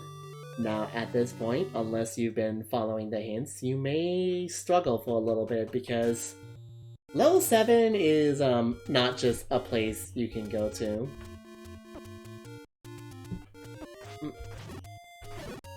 It's a secret you have to find.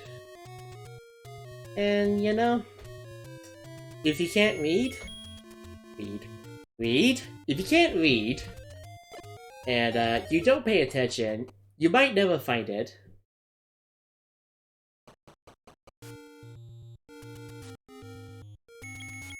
I do have one of these, hold on. I will buy medicine before I go.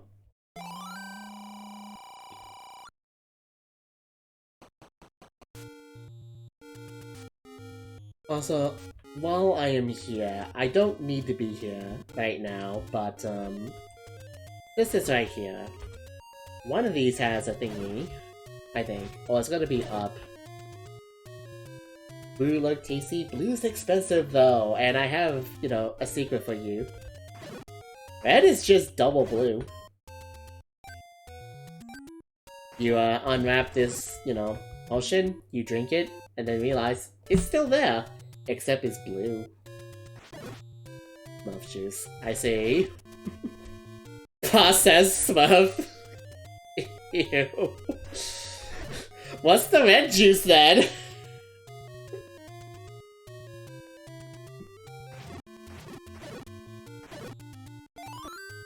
In the blender.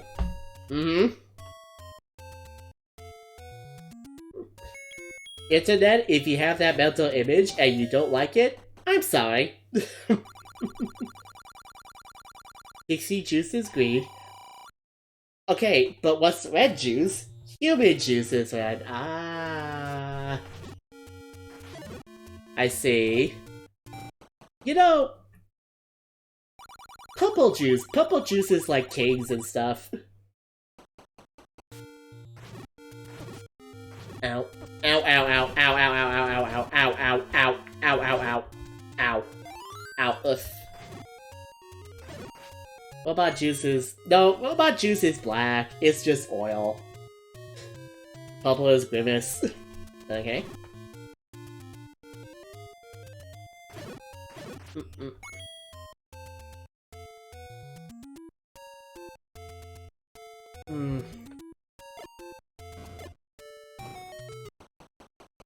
I think I have gone way off track, and now there's an old man. I don't know what he's doing in Death Mountain, but clearly he wanted to be left alone. Oil is used for robots, not from them.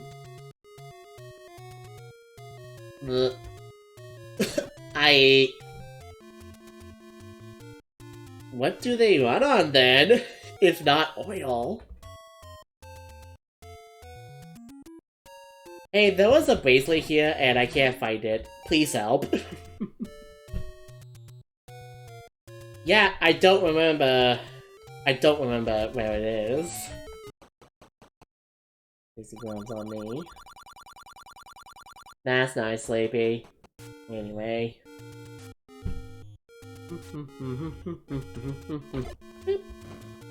Nope, nothing.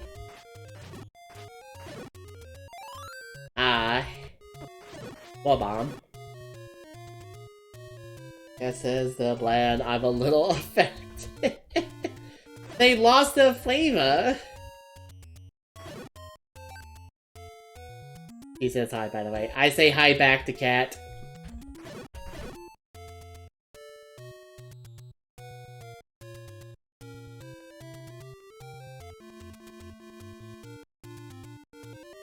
Okay, I could have sworn it was here. Where is it actually? Is it not on the top row? No?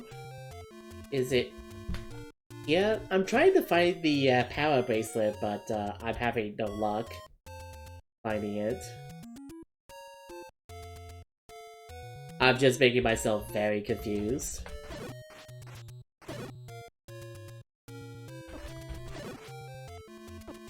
I don't have it already, right? No.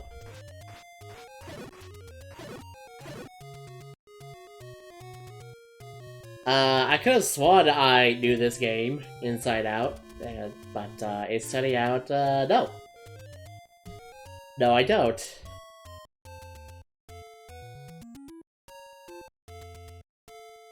Did I miss it? I missed it! Where is it? 'Cause it's supposed to be here.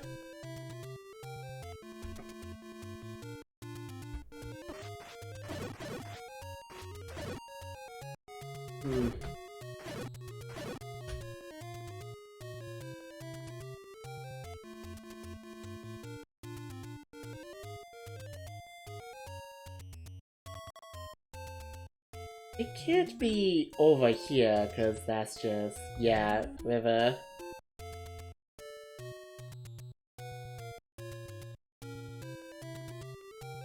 I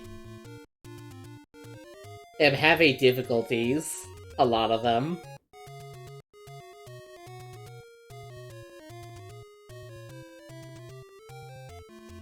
Can we pause for a moment? I'm sorry. I have to look it up because it's driving me mad that I can't find it.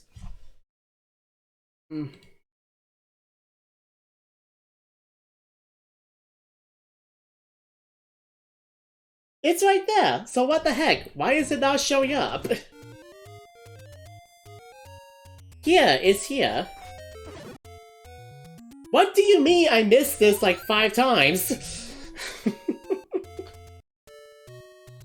Me. You are kidding me. Whatever, let's go. A croissant. Ah, yes. Portable food, power. Now then, let's get myself patched up.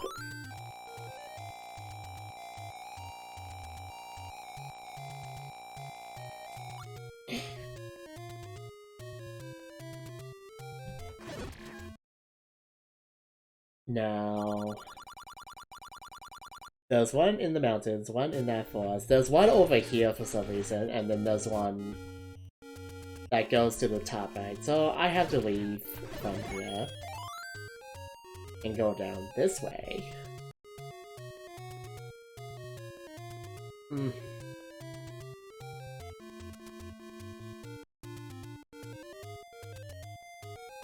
I wonder how many smoke bombs the old man has. He makes his own, so potentially infinite?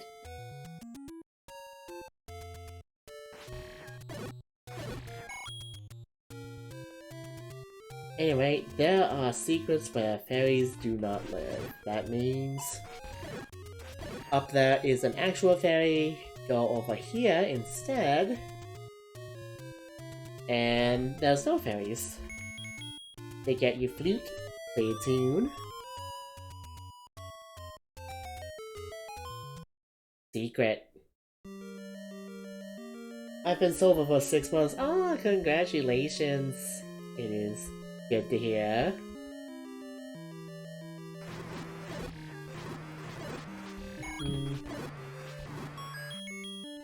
I've been thinking about, like, kicking caffeine out of my diet, but, it's honestly better to just plan around it. Also, I can remove caffeine from my house. I can't remove the vending machine that's right outside my house, unfortunately.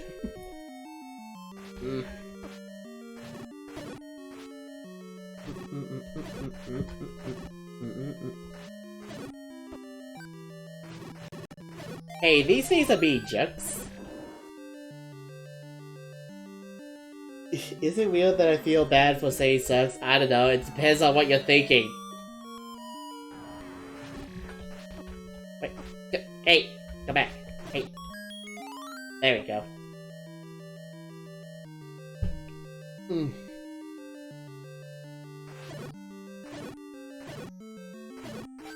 Give me the shiny key. It's like a swear word, but Diet Coke and caffeine free.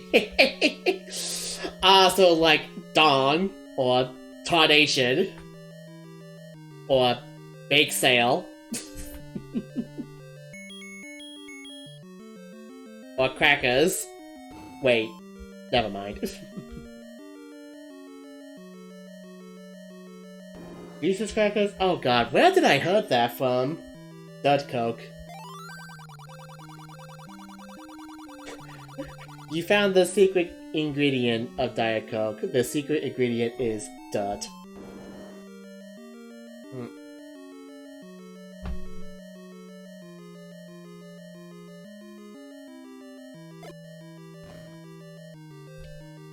So that's progress forward, but I wanna explore this place.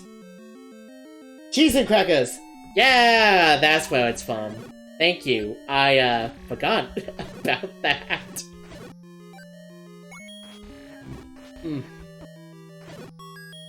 Wisconsin, I see.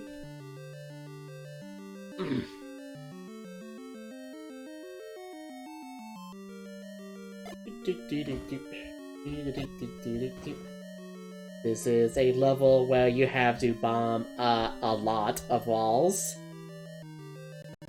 Because the way forward, there's no direct path of progress. You have to bomb your way through. I'm here to save your bacon, old chum. Thank you.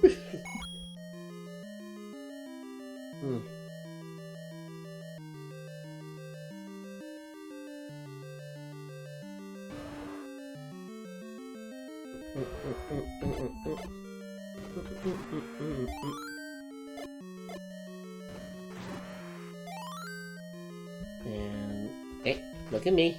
Look at me. There you go.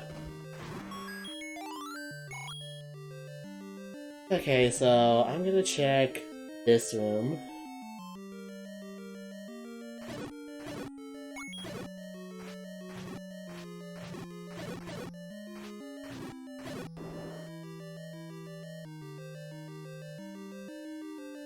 And this room as well. There's gotta be something. Hey, I see that something. Gimme. We found a thing. Actually, I remember. The map is in a very annoying place. Is what I remember. Ow.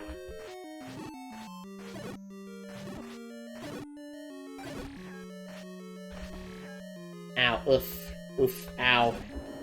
Owie, owie. Okay. In through here. Another one of these. I think this is the one that splits into three. But anyway, play flute, mash on start. Yeah, it sure is the one that splits into three, and I messed that one up. Oh well. That was for nothing. Oh gee, thanks game.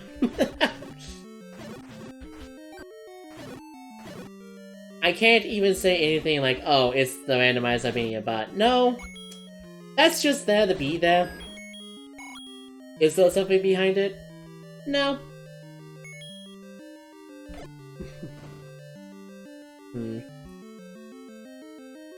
There is absolutely a room down there, but I'm wondering why I can't just go down into it. Maybe try here. Nope.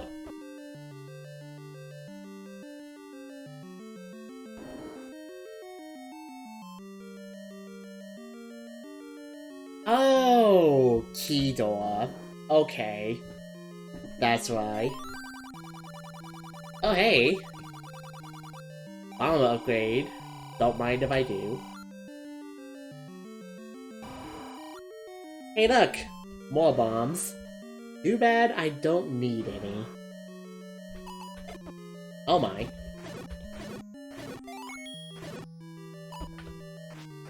Boop, boop, boop, boop. There we go. Well, okay, let's get back to work.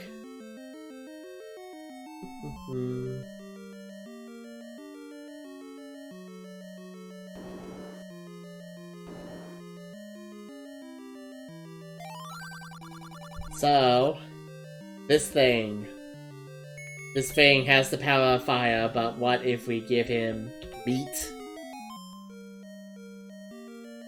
I think there was a way in order to like do a glitch in order to stop him from actually taking your meat. But there is no particular reason to do that. Instead, there is not a great secret to find, because, once I get done with these, enemies... You can, go right, sure, or you can bomb this up here. This is just a room. Off the grid. Perfectly fine. It didn't have anything I thought was very annoying, but it's still... Meat stealer. Hey, I gave him that meat. Just, no one tell him what the meat is made of. Actually, I don't think he even cares. Okay, I guess to tell him.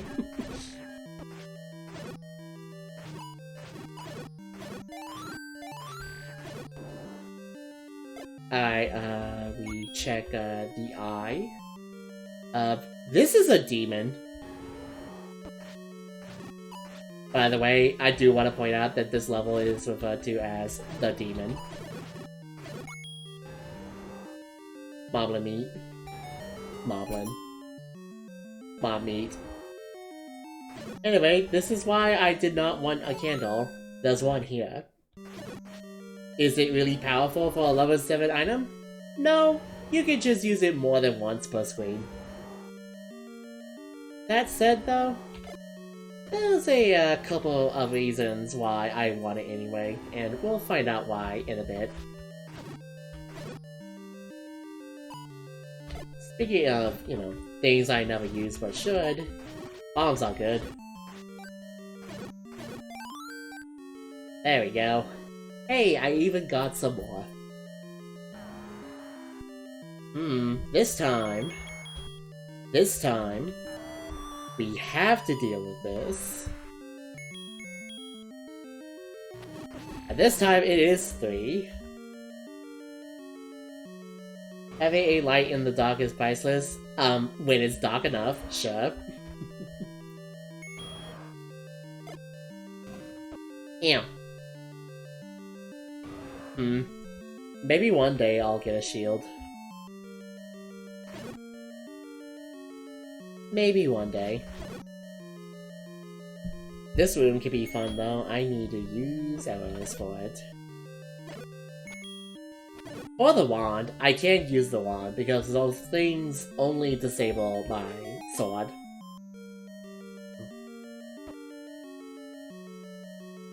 Anyway, get to the very tip of the demon. Take this passage, and here we go. Now, where do we go from here? Well, there's not a whole lot of other places to go. We haven't been right, so let's check over to the right. And inside, we find the boss. It's this thing. Fun fact about this boss, it's fireballs. You can block it with the big shield. No other fireball spat by a boss does that, and by the way, it's not different at all. We kinda just steamrolled it. It's not hard. I guess if you're playing this for the first time. But, not this time. Thankfully. Alright, now about the last level. I don't know where the hint for it is. I didn't find it, but I think I have an idea where it is. The hint, not the level. I know where the level is, but I think level 7 does have a hint for the 8th level. It's something to the tone of secrets lie at the dead end. What dead end, you may ask? That's up for you to figure out. The boss for me is the stream stuttering. Ah, yes. The boss for me is the Q boss for certain games. Luckily, we don't have to travel far for this last level. We just have to go to a section of the world I have not been to at all yet. Because there isn't a whole lot there, just the level I want, and that's it. That's all.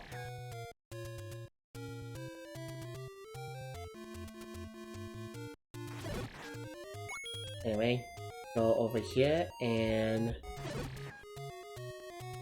So, secrets where there are dead ends, or secret at the dead end. I should probably know this, but I don't particularly. Oh well. Anywho. Go ahead and open this, take our candle out, and hey look! A dead end! On it, and... Hey! The 8th level. Now I think you just go up from here, but I'm not going to do that. What's over here? Ow. Wait. Oh, the flame hit me. I forgot, the flame can hit you. Bombs can't. You can just stand on top of a bomb and you're fine, but fire? No.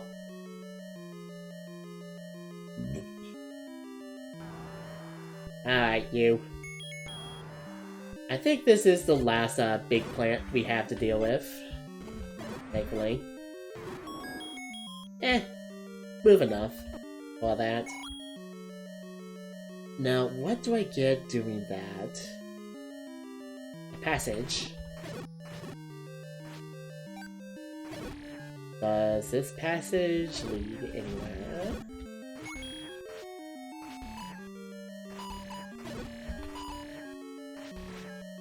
Hey! You're not cooperating. Oh, it leads to book. Which, turns out I did get a candle last level. But, now I don't need it. I can make fire from this. Ta-da!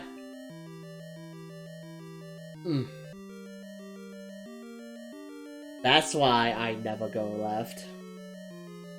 It has a smelly brook in that direction. But, you know, I'm getting everything. So, I might as well.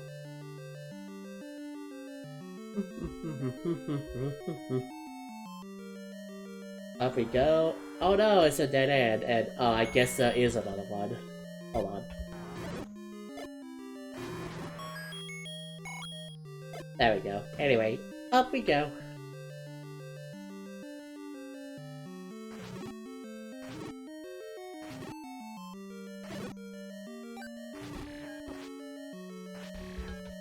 So, about this level, which is just referred to as the lion. All you need is a candle, and I guess some mobs as well. Otherwise, you can just, walk in here and do it, I guess, if you're good enough. If you want to be a, gamer. There is not a whole lot stopping you from doing this level.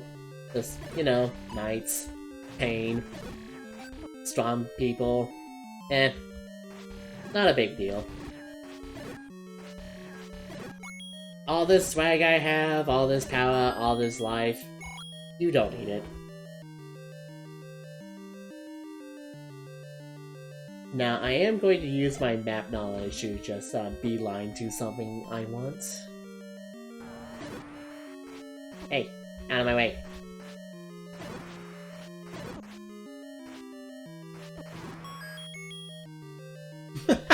The map is behind a bombable wall. That's funny. It helps, but the real power was in you all along. Yeah. Oh, I guess you need arrows. Fine. Ew, ew. But that is just like, level 1, and buy some arrows. Not a big deal. Ew.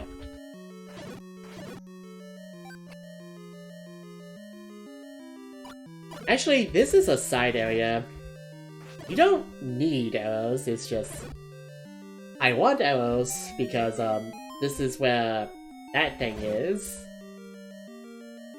It is a key that kinda just works, forever. Time to retire, disgrace. Double. Never mind.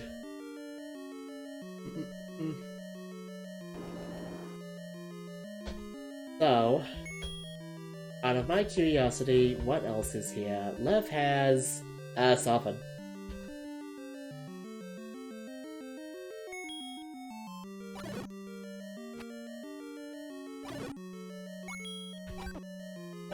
Hey.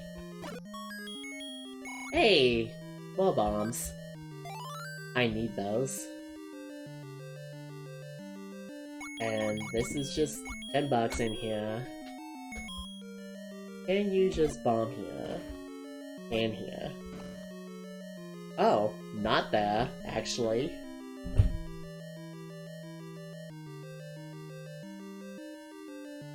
Okay, I'm remembering this level now. I remember that it's a bit of a jerk if you want to actually finish it.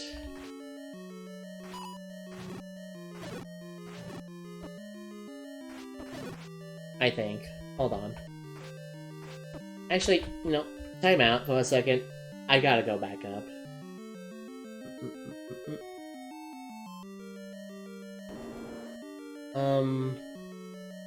The room north of here just has weeknights.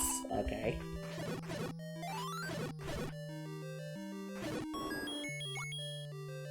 But there's a room here No, there isn't. I could have sworn there was. What the heck? Why do you fail me, knowledge?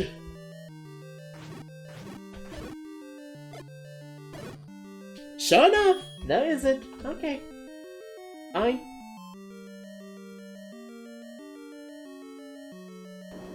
I don't know where I got in my head that there's a secret room in the top right corner of this level, but no, not really. That's a lie.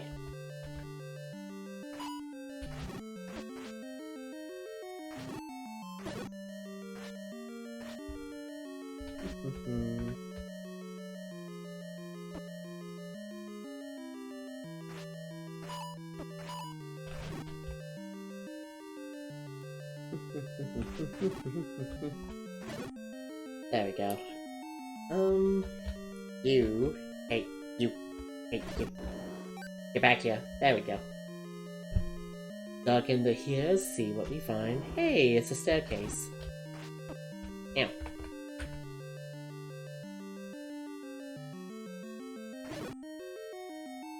Go down here, and we are over here, and I think I missed quite a few rooms, unfortunately, because I do know there's no, going back here. There's no, crossing this wall right here. I have a guts. Is it because of the cookies?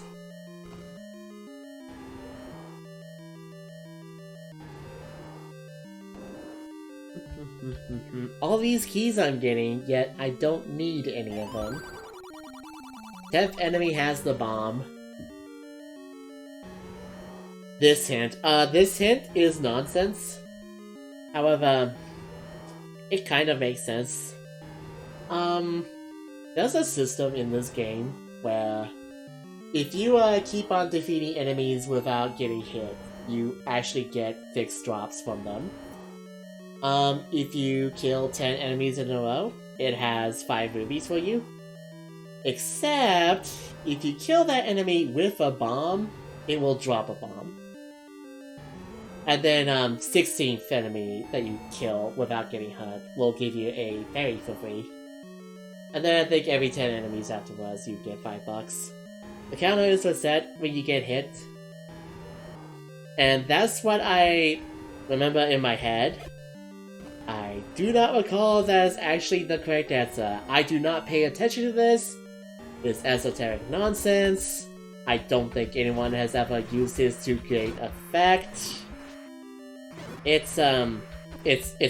Don't worry about it. You might as well just say that's nonsense that is spouting at you.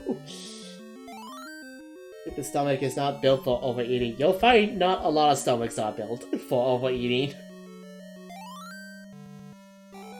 I do have one question though. I'm gonna go back in and see what's left before I go off to finish this game.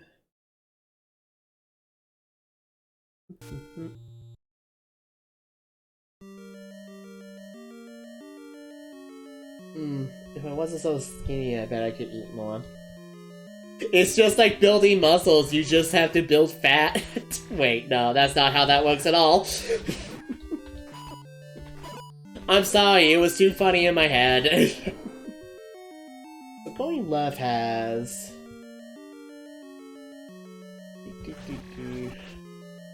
I don't know, keys. Hold on, this is being annoying. There we go.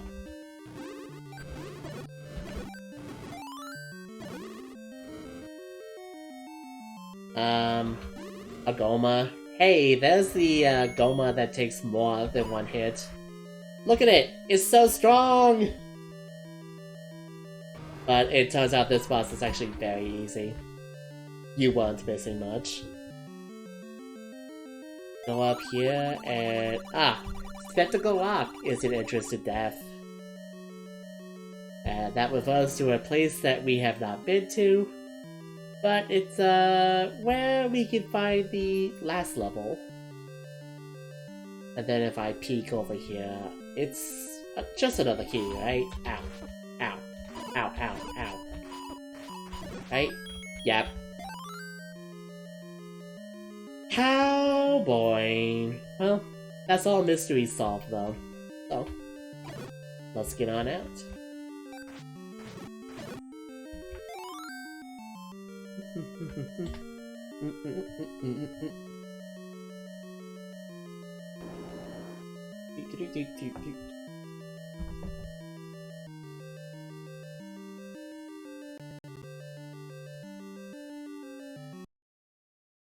Alright. So, there's a couple things I could do. What I am going to do to get to level 9 fast is just play on this for a bit. 3 should be enough. And that should put me to, yep, level 6. Whistle will, when you play it on the overworld, take you to any dungeons you have beaten already. By beaten, I mean get the Triforce piece out of. It starts at 1. If you play it while facing up or left, you go back a level. If you play it while facing right or down, you go forward a level. And unfortunately, this does mean that you can't teleport to level 1 with the first toot, as it were.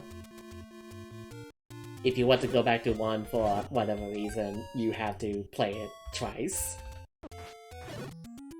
One's facing right, the other facing left, but as you have possibly observed, you can play it as many times as you want before the tornado actually hits you. Yeah, I'm glad I could teach you some stuff, just keep in mind, I don't know anything about the next Zelda game. A couple of things, but none to be a knowledge guide on. I'm sorry. Anywho, we are almost done. I would like grab some more money and a shield, but I can finish the game already. I'm armed to the teeth, honestly.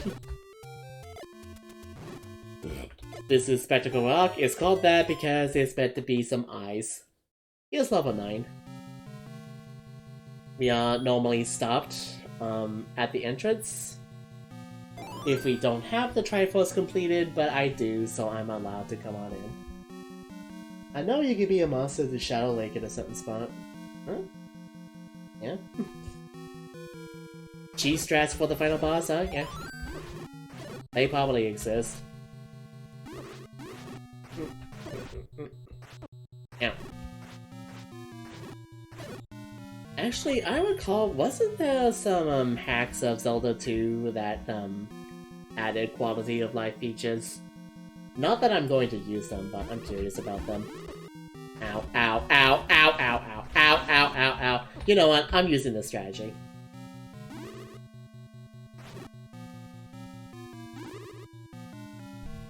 I'm just some pancakes, don't mind me. It looks like I'm cosplaying as a like, honestly.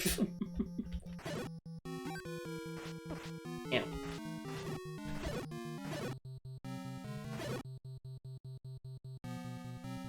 My tummy hurts worse now. If you have to take a bathroom break, please do. Nothing sucks more than a Tom that hates you.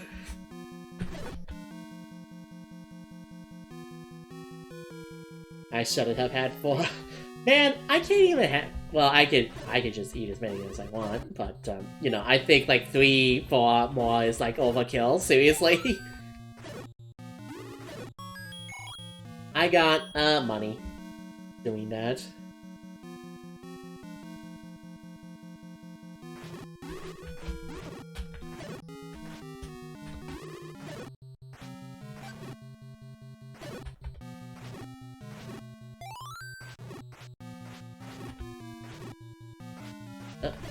There we go.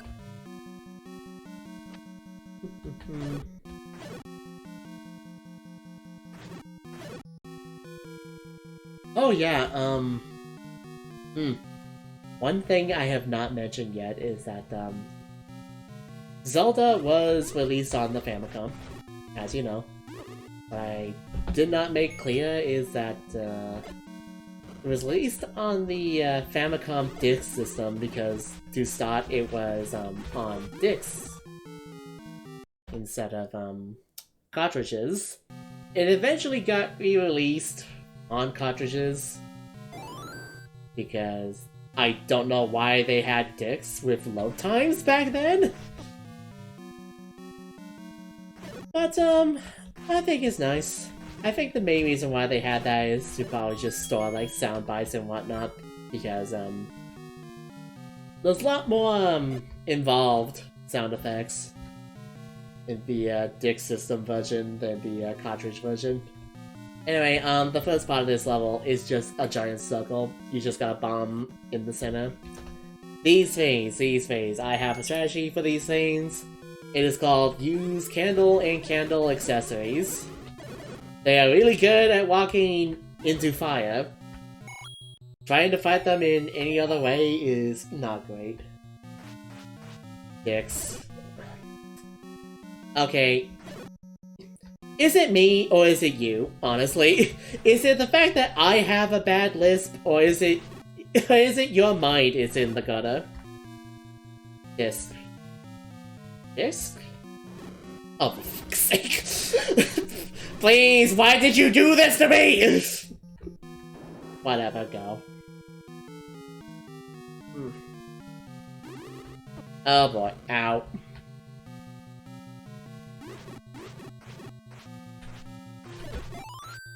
Ooh, very, ow! Okay. There we go. I happen to hate that part of the human enemy. It's gross, and also, it can't find its own word. Never mind that it has, like, 5 of them. It stole the other 4. It only needed the 1.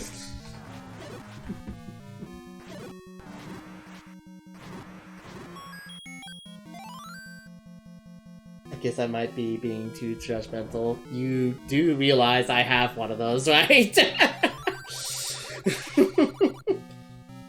Go to the next room.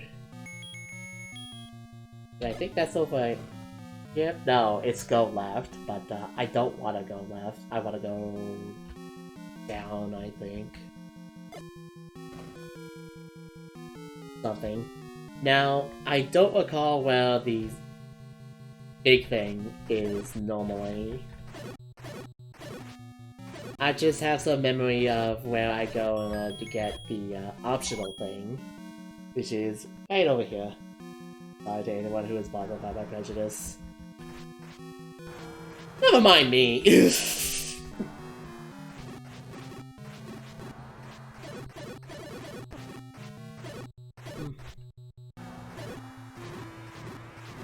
I'm coming at you. Hey, this is how you get the map. It is behind a bombable wall.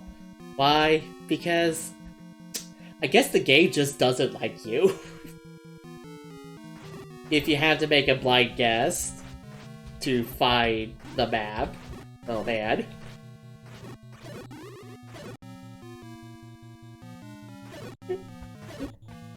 Ooh. Hot. There we go. Hey. There we go. You don't count. You're my friend and forgiving. Am I? Like, hey!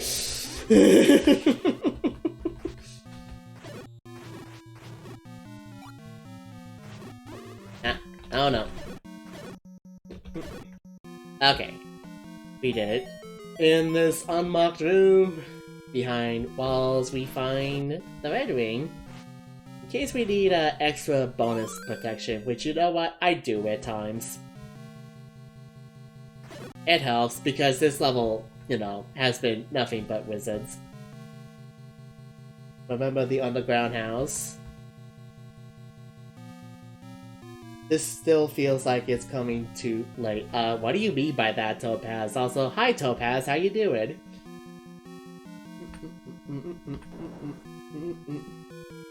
I remember a little of it, but I was kind of high at the time.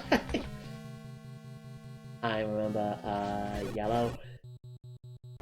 Do the final upgrade in the final dungeon. Oh. No, because I would like to have 6 hearts for starting instead of 3. If you give me the choice between 3 hits or 6 from wizards, hey, I would like to take more than 3. Just, you know, I would appreciate it. Alright, now to move forward, I do believe I go up from here. Look at how large this level is. It's kind of a lot. While I am here, this door just leads to blocks.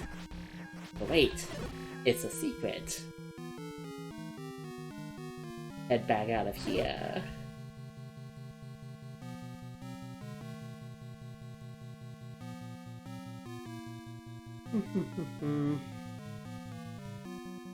Go through these jerks again. As they go dance around me. Okay, there we go. Down here.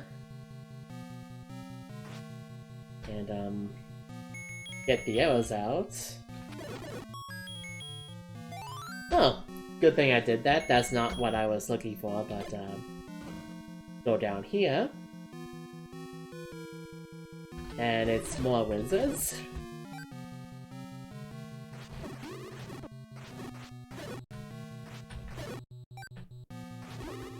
Oh, come on, I just got that back. And hey, compass. And now this goal is winking at me. Beep, beep, beep, beep, beep, beep, beep, beep, beep, beep. Look at it go. Look at it wink. Anyway. Someday I hope to have a conversation with telepaths that spans 3 sentences. Exactly 3. Not 2, not 4. 3. You said 3. Now to go to the next room. Oh jeez, ow!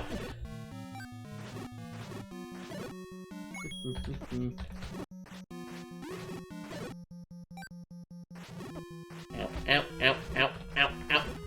Go away! There we go.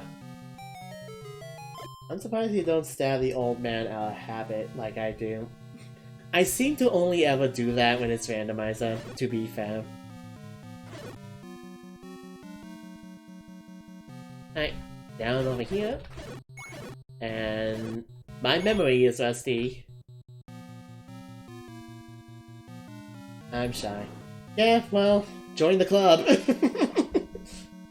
You're talking to a shy person right now. Come on, gimme. Gimme. Lord, gimme. Lord, gimme. There we go.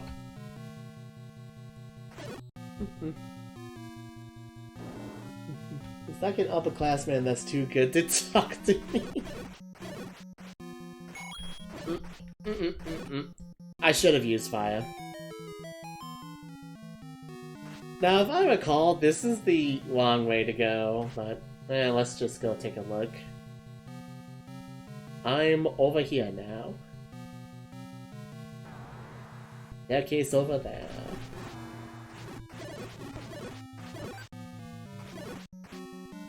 Hold on, hold on. There we go. Do I still have a potion charge? I do.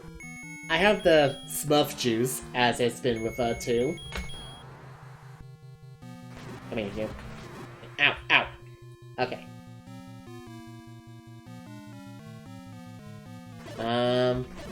Okay, so I have news about that staircase. It took me around in a loop, it seems.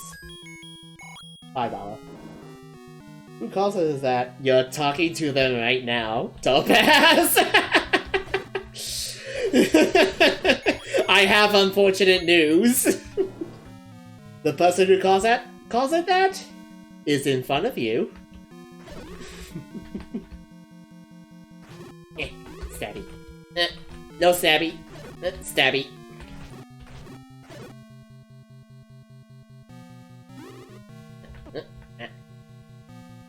You know what? You know what? Heck this.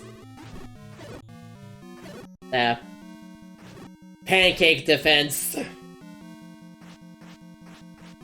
Well, it's more of a talking near them thing, right? Internet dimensions. I'm not a very good senpai.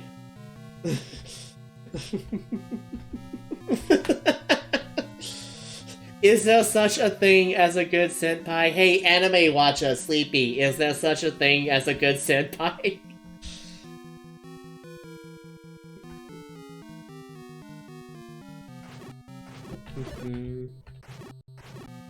I think I'm a good one. Aw, thank you.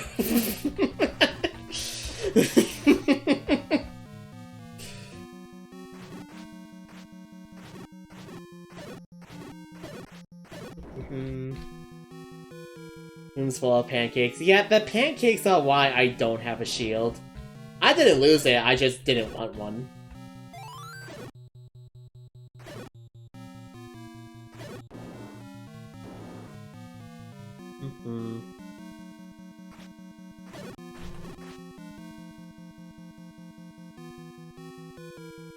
Huh.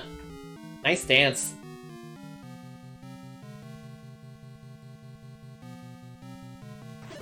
Well, goodbye, dance.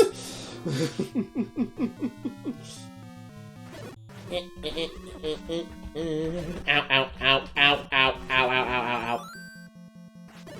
I'm alright. What's over here? Wait, I think this is where silvers are. No. I am incorrect.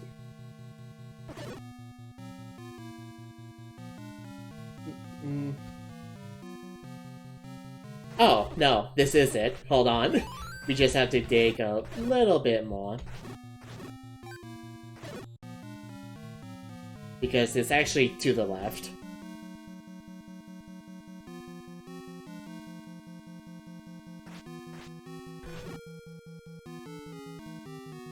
This is either silvers or the way forward. I hope it's not the way forward.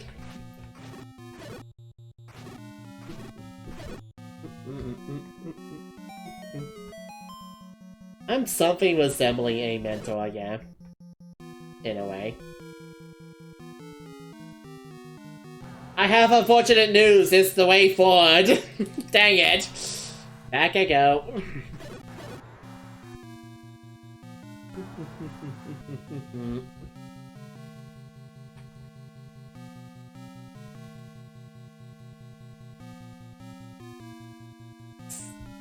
The thing I want is upper left, is it not? Just that corner instead?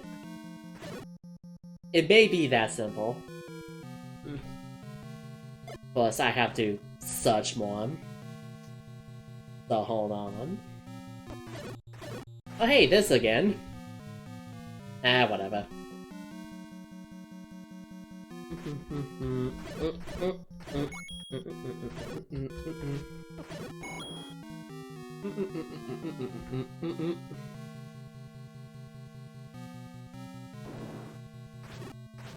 Stab, stab.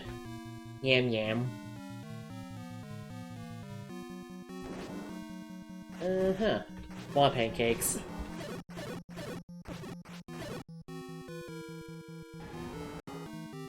Peeking over here and... oh, hey. Another one of these rooms. Stab, stab. Surprise, it was me! I wasn't pancakes at all!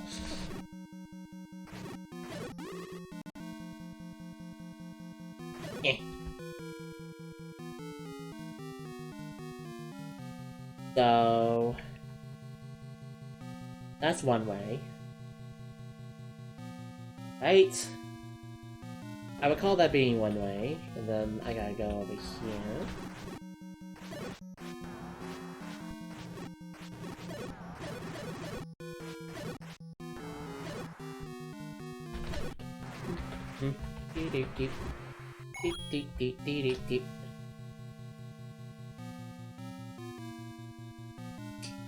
I'm thinking... yeah, maybe? No. This is gonna be hell in Second Quest? I've been here in Second Quest before. I think I recall some things about it, but not a whole lot. Well, let's see. Let's go over here, perhaps. Oh, no! It's danger here. Take this!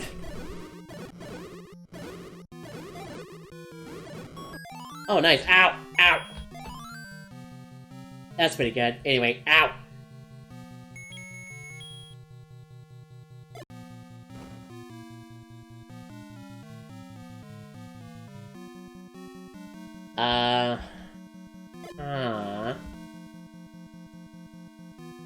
I don't remember.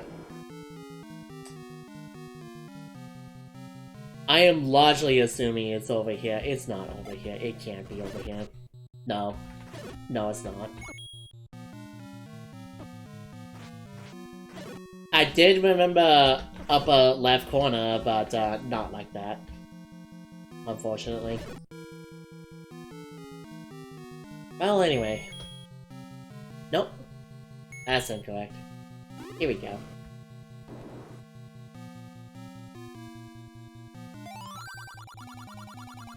Isa Skull has a secret. I've been there.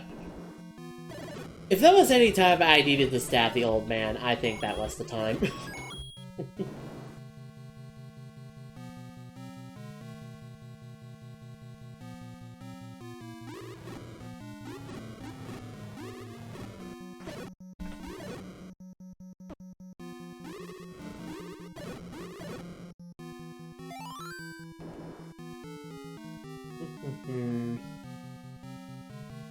Oh man, look at that place over there. Look at the places you'll go, opening that door.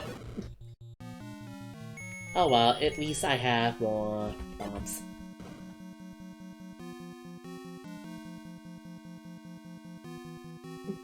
Really bad at social cues.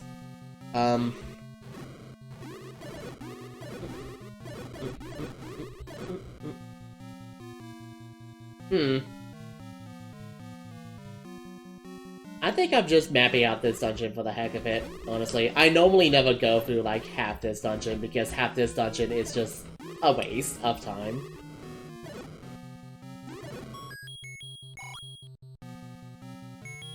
Now then... anything here? Yes!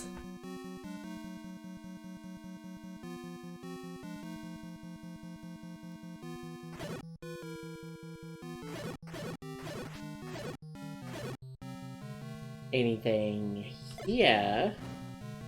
No. I think we're all like that. Yeah, we are pretty much all like that, so don't worry. Huh.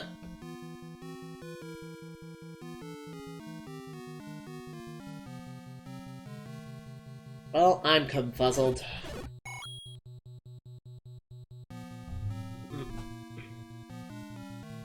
Is there anything to the left here? No.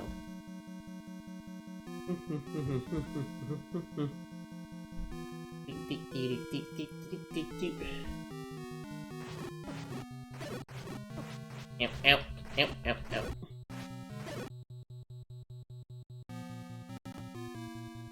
Insecurities are horrible. Yeah! Yeah!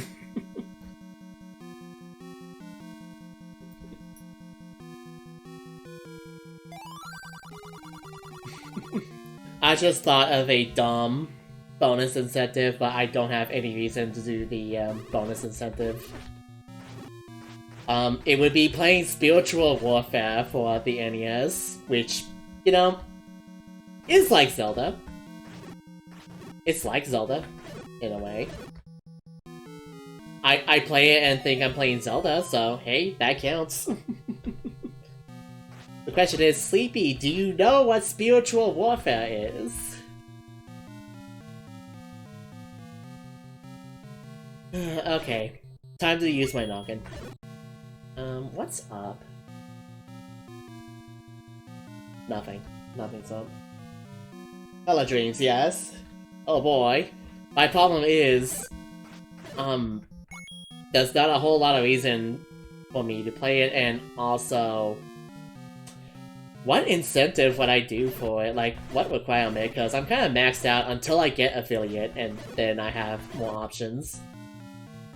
Try to avoid religious stuff, stuff I'd rather not think about. Yeah, understandable. It just means this stream wouldn't be for you. Playing Men in Space. Hey now, spiritual warfare is good. You take that back. It's me, the spiritual warfare defender.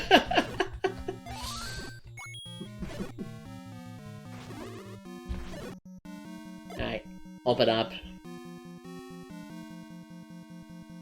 I'm done playing games. It's time for me to get my, my big pointy thing. If I can deal with this room which is very mean. Ow. Ow. Ow. Ow. There we go. Push that. Let's go. I guess the real spiritual warfare was the map we met along the way. Well, I do have that quality. Ow! This is why I bought the potion. Just, for the record. This is why. This is why. Because I'm hunting. A lot. Anyway, that's level 9. I guess there's some other dumb rooms in here, but, yeah, that's most of them. That's enough of them. The other, like, 5 I missed, heck 'em. Excuse me! I, had some Kraft macaroni and cheese, except I put hamburger in it, and then, I also, put in a lot of, black peppercorn in it. And it was very good, and I ate quite a bit, and I liked it. As you can tell from my belches. I just need a dose of Smurf. I just need some powdered Smurf, and I should be good. Please, fuck.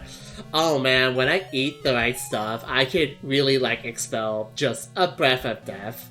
Honestly. You're right, it is fun.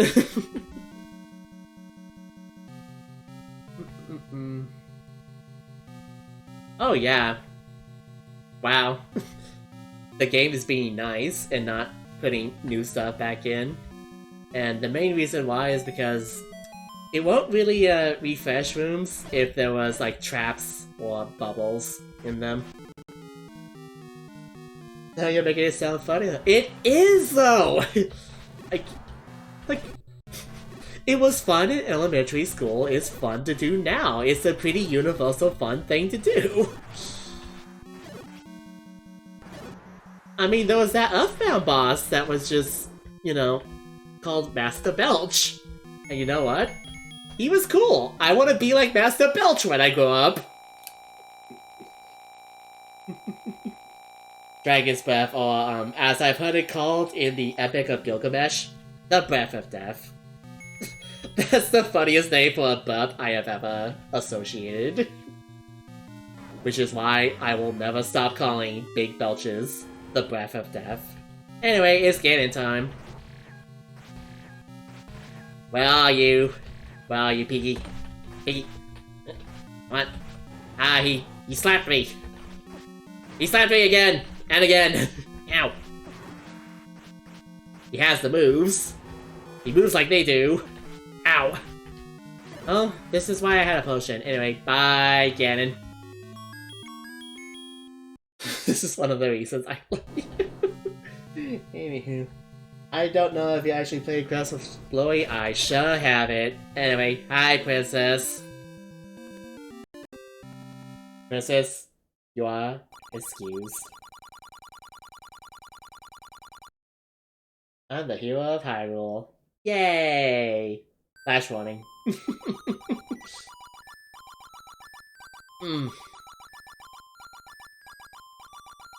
The last Zelda is in captivity. The Hyrule is at peace. And that is Legend of Zelda. We have a second quest to do, which I still have time, so I'll start up now. I just don't think I'll... Think I'll be finishing it today, but that's what next week is for. But for now, I get to take a break. Stretch out a little bit and whatnot, because, it's been 3 hours.